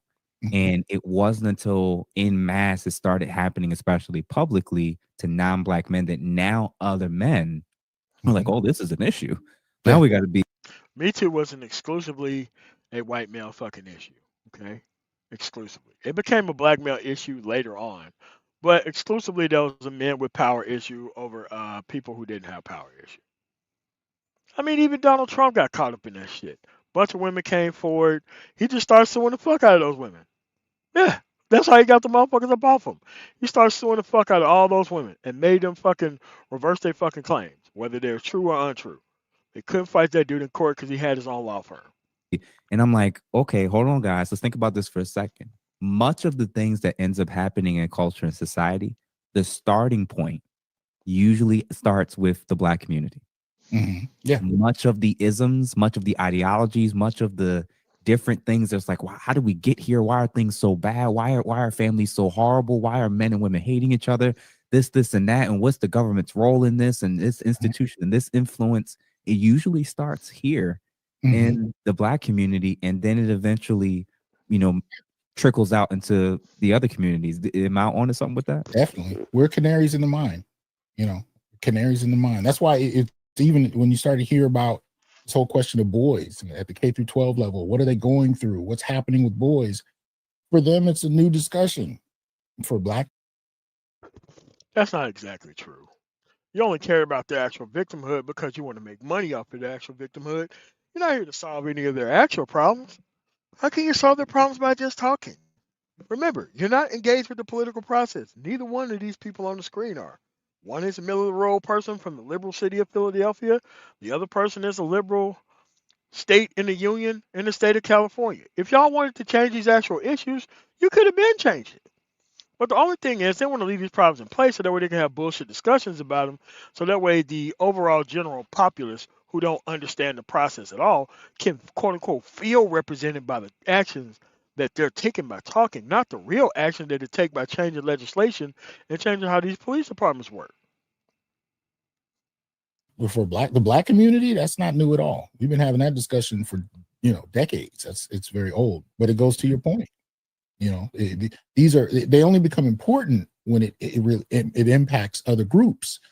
But Black community kind of experiences those things much earlier. So yeah, you're definitely right. For those who aren't aware, and listen, y'all, if y'all are in the chat right now, we're up to 400 people currently live. So I know we ain't got 400 likes. So if you haven't liked this real quick, make sure that you like it. Make sure you send it to 2 or 3 people. I think it's going to be a really good and interesting conversation for both men and women to be able to learn more and more about how culture has changed. A lot of the complaints that ladies. Where are the women at in this discussion? They're not a part of the discussion. They're talking about where's all the men and where's masculinity. A lot of this is related to the topic we're talking about in terms of the overall feminization of culture and how it's really changed us so much and damaged so much. And now there's no feminization of culture. There's just actual consequences for bullshit actions that you take against people. Not being able to talk to women at work is not fucking oppression. It just isn't. The Me Too movement had nothing to do with people who didn't have power nor money in society. Okay? It just didn't.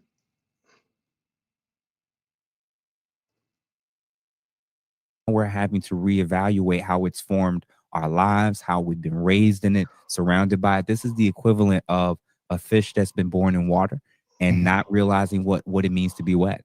That this is all around us between the educational. And what have you dumb motherfuckers have actually done with it? Remember, you're in Philadelphia, you're middle of the road, you don't participate in the political process. Tierson Johnson don't participate in the political process either. So how's this stuff going to get done if you're trying to wait for you to be actually represented by bullshit artists on YouTube in the actual discussion that's going to go nowhere? What you need to do is to ensure that these actual conversations that you have end up going somewhere by people who are actually interested in making change, by personnel who actually care about things happening within the environment. If you're not a political participant in society, you don't really care about solving any problem in society. And I want to know how being third party or middle of the road is going to get you specific left wing or right wing results.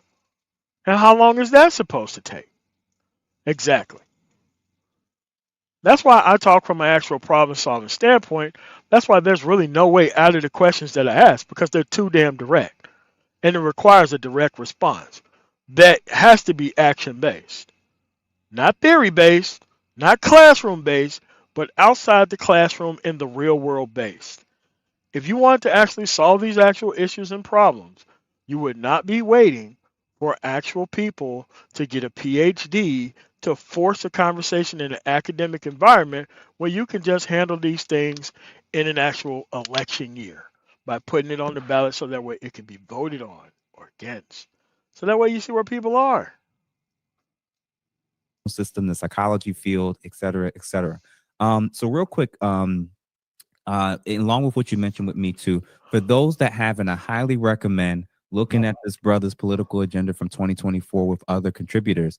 He has a list of a whole bunch of, I think, what was it? I'm trying to remember. It was 18 different unique policy measures. And the 18-point agenda that he haven't talked about since the election. That's what we're talking about here. One of them that you had mentioned for sure was a false accusation offender registry. Right. Please tell me your thoughts about that, because I know it's an emotionally coded language that make you feel like you're actually represented, but they already have a false accusation representative database. It's called the court system. They can see what you went to court for and the actual outcomes of why you went to court. You don't need a specific and specialized database for that.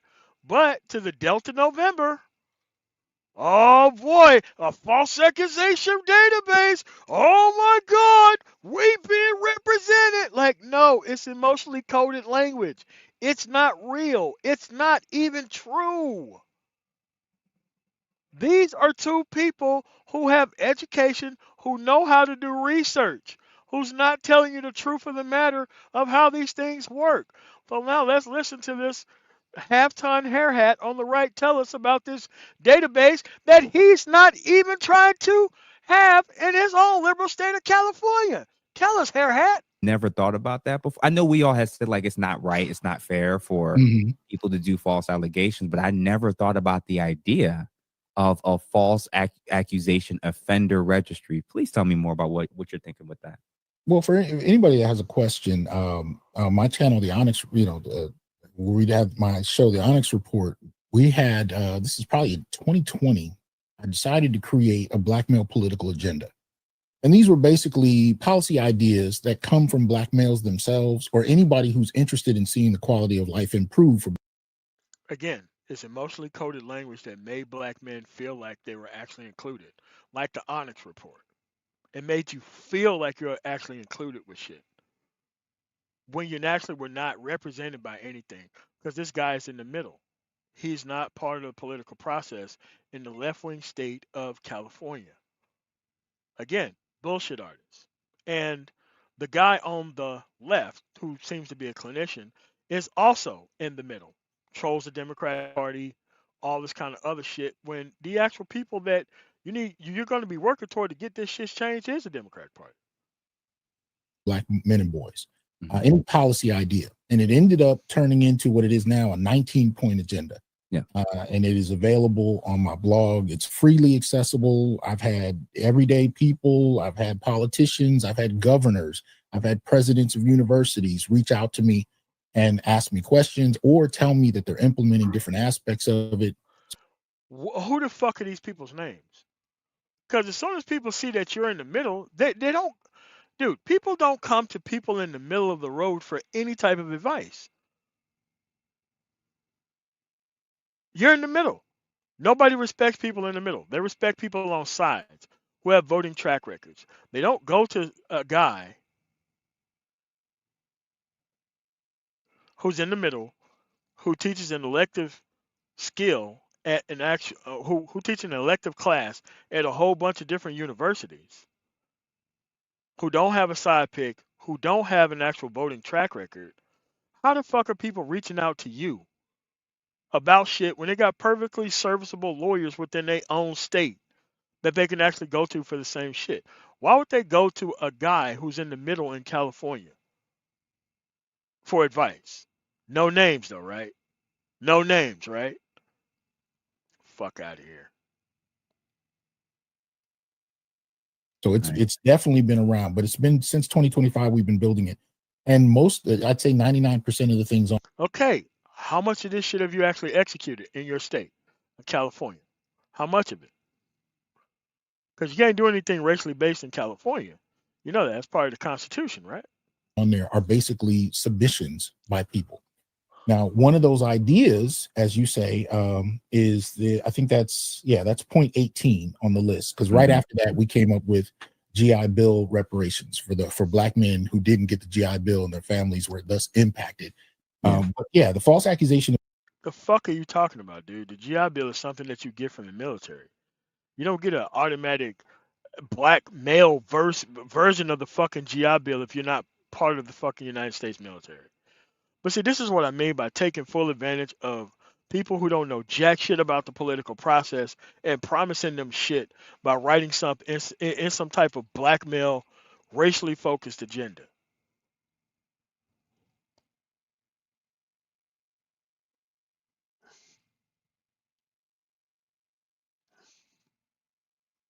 So the governors and university presidents reach out to him for his 18-point agenda.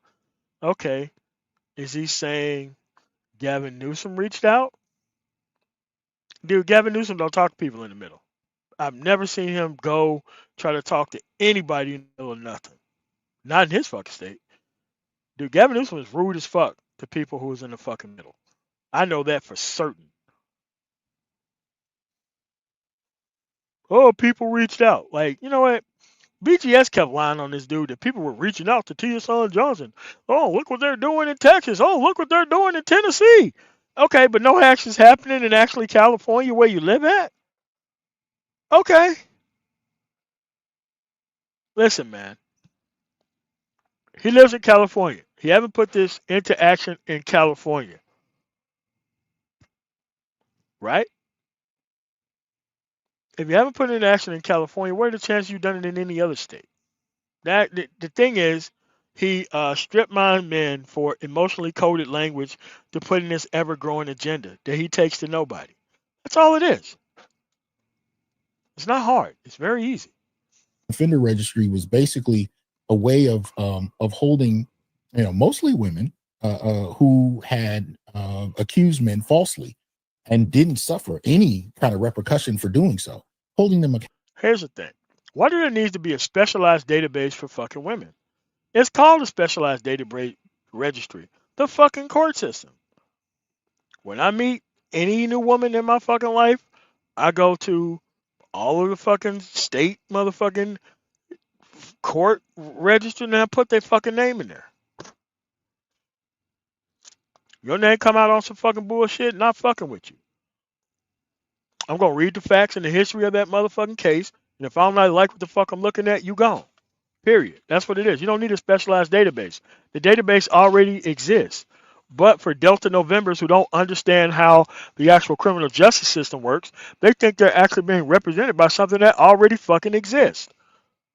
That already exists. You don't need to be calling it an actual database. Okay, the sex offender database registry serves a very different fucking purpose. They're not going to create one for false accusations. They're not. That's already part of the state record already. The sex offender database serves a very specific and different purpose. But still, all of that stuff is still part of the court of record.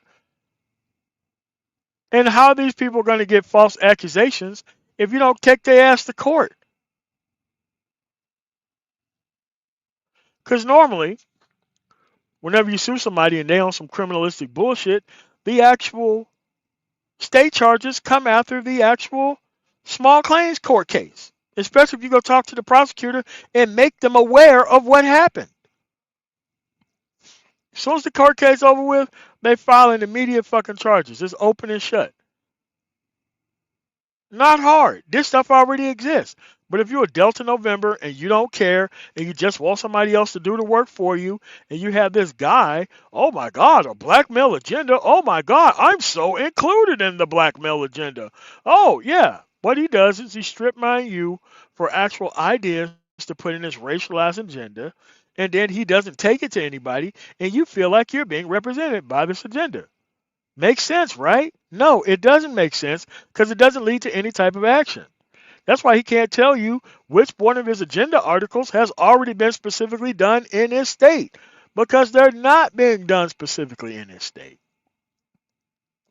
Accountable. Having an accessible list where anybody anywhere, from corporations to a mom and pop shop to universities to a school, anybody can just basically go to the registry and look up people who've made false accusations, and this is again post Me Too. So Mhm. we're arguing that there's a need for it, right? Because if you're falsely accused, especially if you had to do jail time, you'll find your name on a registry, but the person who falsely accused you has no repercussions. And in many instances, they don't even, whether it's an article or online, their name doesn't even have to be listed, let alone their face. So you have these kinds of accusations that have taken place. I know there have been plenty, but the last one that came to mind is just what Michael Graham is talking about, that Chris Brown kind of incident. I thought about that, where he was accused, and when he showed evidence of her texts to him, she disappeared. Her lawyers dropped her and disappeared. She disappeared, but her name didn't even have to come out. Her face didn't even have to come out. And had he not saved those, Dude, it's still part of the court of public record that this shit happened, man. Okay? Yeah. It's still part of the court of public record. What do you mean you don't know what this person's name is? If they got an attorney and they made a claim, shit's part of the public record, bro. But if you're a Delta November and you don't know anything about the court system, you're going to feel represented by bullshit because you want to avoid any responsibility in fixing the environment yourself. texts, you know what I mean? And that's a celebrity. So what happens to the everyday guy that may not have the kind of clout that he had? What happens when you're caught up? It's not about clout. It's about he wanted to go do that shit, and he had the money to go do that shit. You don't need a bunch of money to go actually have an attorney write a fucking letter to this person and have them go state their claim properly. Doesn't take a lot of money to do that. Less than $1,000. An accusation, you didn't do it, but it's your word against hers. And in this post Me Too environment, the kind of momentum is rooted in this Victorian notion of femininity, which is that women are innocent and delicate, and it's these big bad nasty men that are always causing these problems. That kind of dynamic creates a one-way, in many respects, a one-way kind of punitive environment for men. So yeah, that's where we came up with the false accusation offender registry. But we got 18 other. Again, it's emotionally based. It's nothing that's real world based at all. Okay, what's the database supposed to do? If you're not smart enough to go look up the actual court cases that actually involve this person, why would you need a separate database to do the same thing?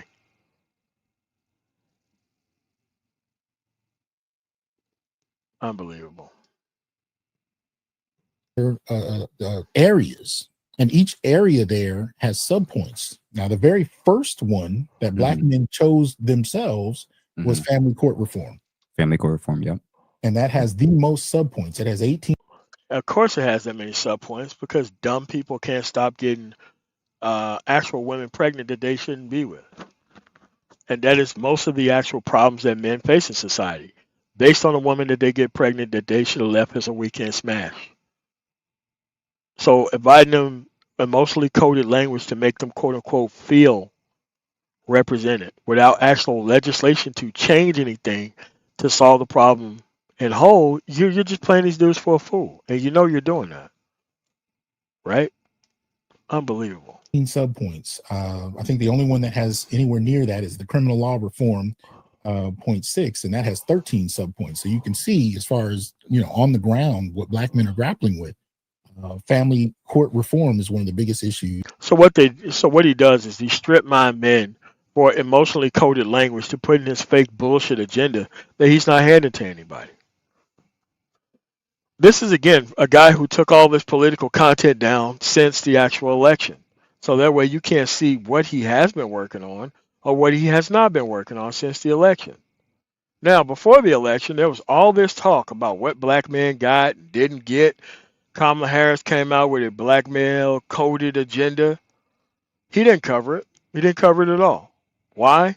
He wanted his ass infinitely kissed, which what all people in the middle want, without providing them any type of anything. Even when they do provide a policy proposal that they want, they still don't cover it.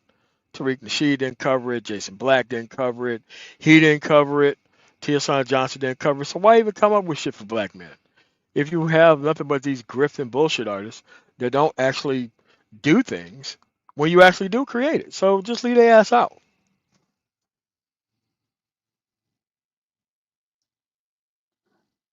that they have. So those 18 subpoints speak more directly to what it is they're looking for. But those are the kind of things I wanted to list down and have in a static space where anybody can look them up. And I'll be real quick with this. One of the reasons I wanted to do that.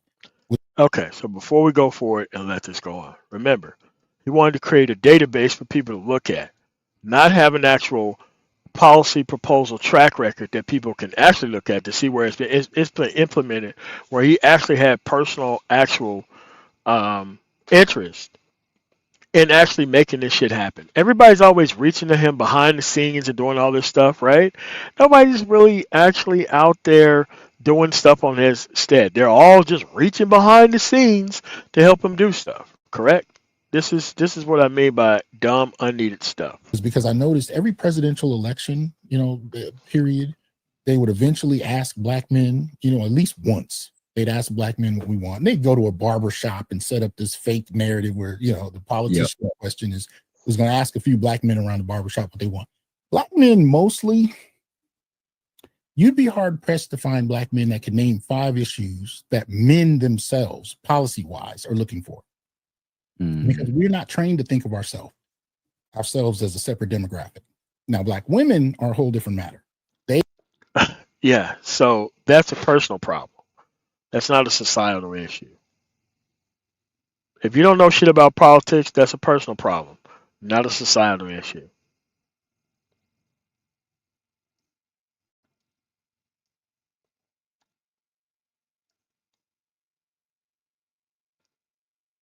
They have been training, at least since the 1980s, to think about themselves as a political demographic, as a social demographic that can stand on its own.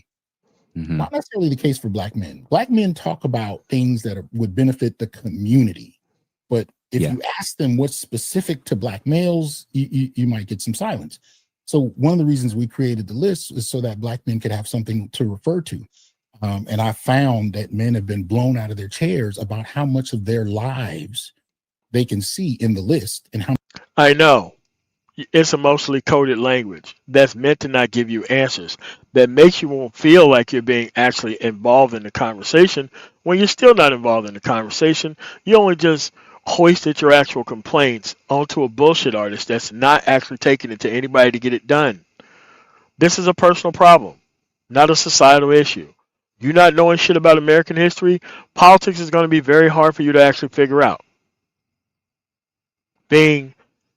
And actually avoiding the conversation about politics is an actual masculinity issue for one's own self.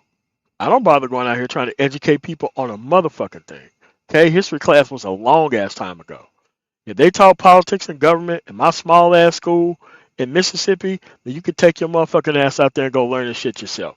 Waiting on these bullshit artists to actually get any type of results for you from this so-called 18-point agenda or Ice Cube's contract with Black America, this shit's never gonna fucking happen. And that's a you problem.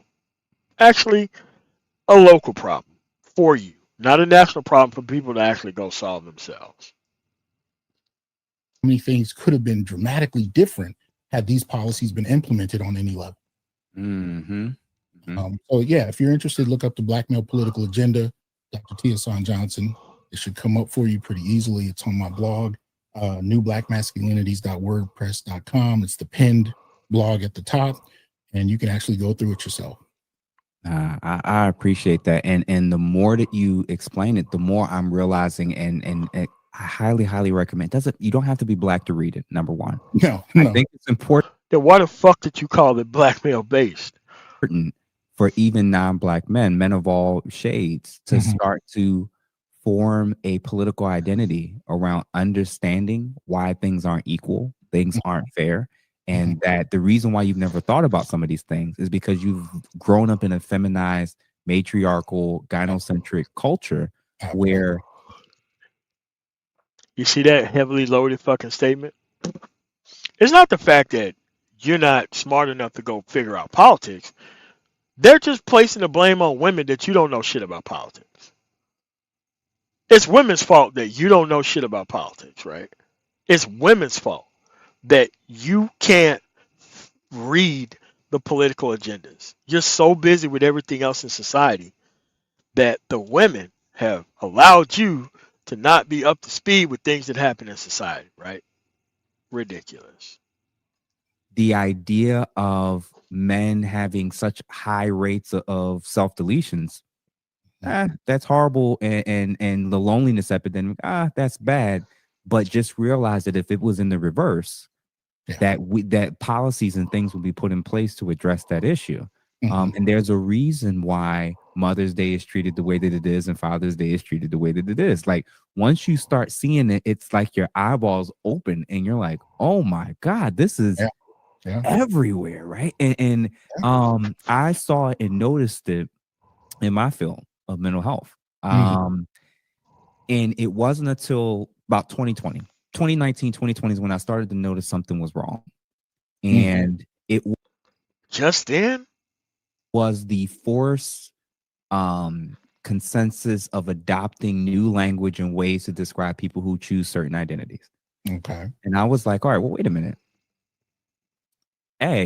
Our entire discipline was about, despite popular belief, we actually have to use screening tools and assessments to actually scale, how severe symptoms are and measure it and measure by data to see if the person's getting better or their symptoms are worsening.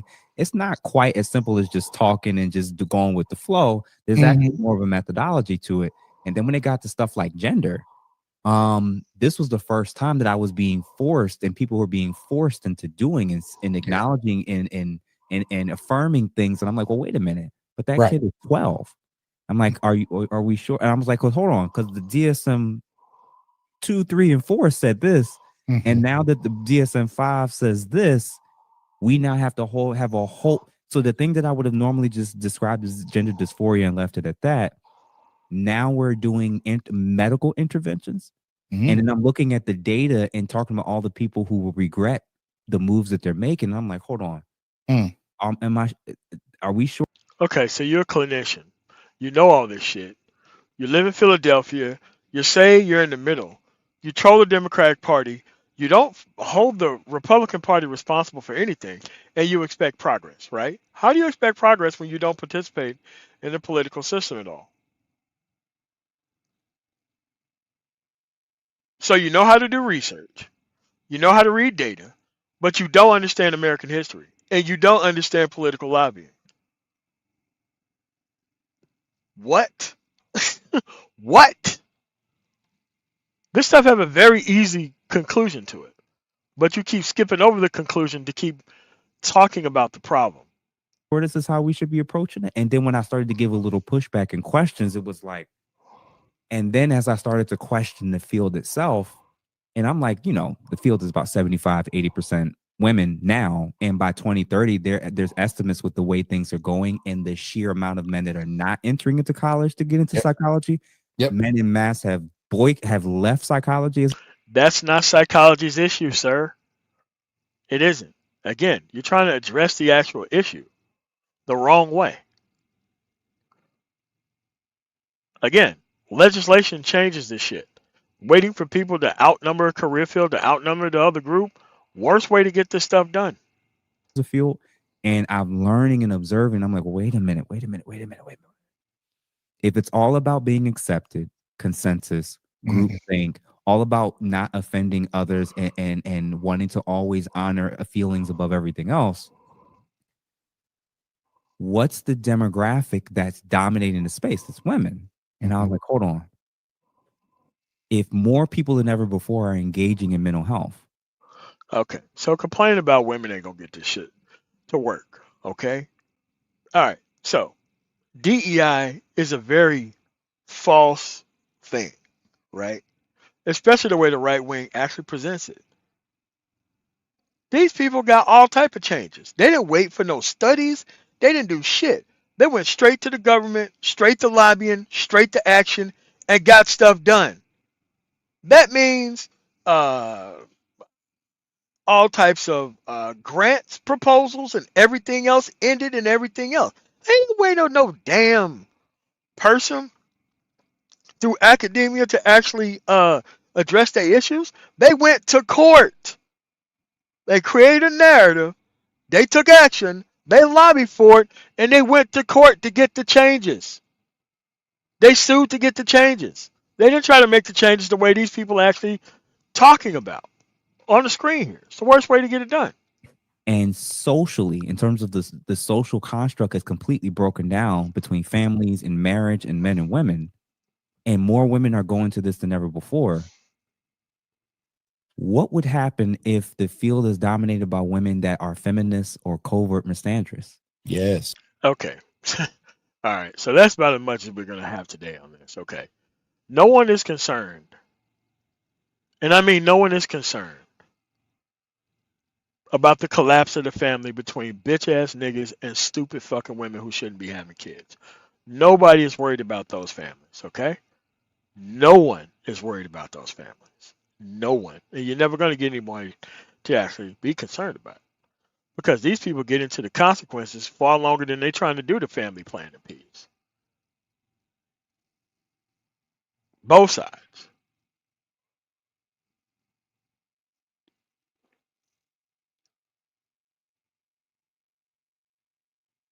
So they knew women dominated these fields before they went into them. The sudden aha moment is disingenuous. Of course it is. They wanted to be around women, surrounded by women. That's why they went into these fields, man.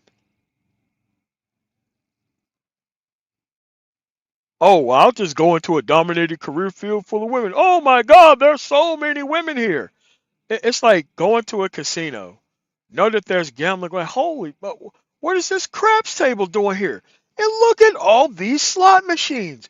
A poker table? You mean to tell me that there's gambling going on in this casino? You mean to tell me I had to go get a gaming license and all this just to realize that there's gambling going on in this casino? Come on, dude. Like, these are educated people who we're talking about here.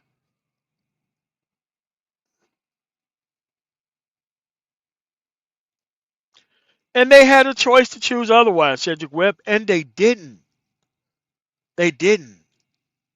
You can still affect more change on the local level, especially with your school system, rather than waiting for an actual PhD to do it for you. That's all I'm saying. So this is part 2 of 5, because this is a 2.5-hour bullshit discussion that didn't need to happen. That's not going to lead to any action by 2 people who's not part of the political process. You have a clinician on the left who sees people for a living that helps them actually, hopefully, come to some sort of conclusion on things. And then you have a person on the right, a person who teaches an elective class, created a black male coded actual study, took it to nobody, and took all his content down after the election was over with. But saying that people are reaching out to him behind the scenes. I think he's full of shit. And the reason why I'm doing this actual stream is not to bring any of these people over here to my side. It is an actual educational tool to actually educate the general public about people who hide behind racialist bullshit like Ask a Brother and the Onyx Network or the Black Male Agenda that doesn't lead to any type of action that happen in that society. Only direct engagement of the political process is going to get you direct results from the political process. Again, this is part 2 of 5. I want to thank you guys for coming through. On the Man Tomorrow, make sure you like, share, comment, and subscribe. I will see you again next Saturday. Have a nice one.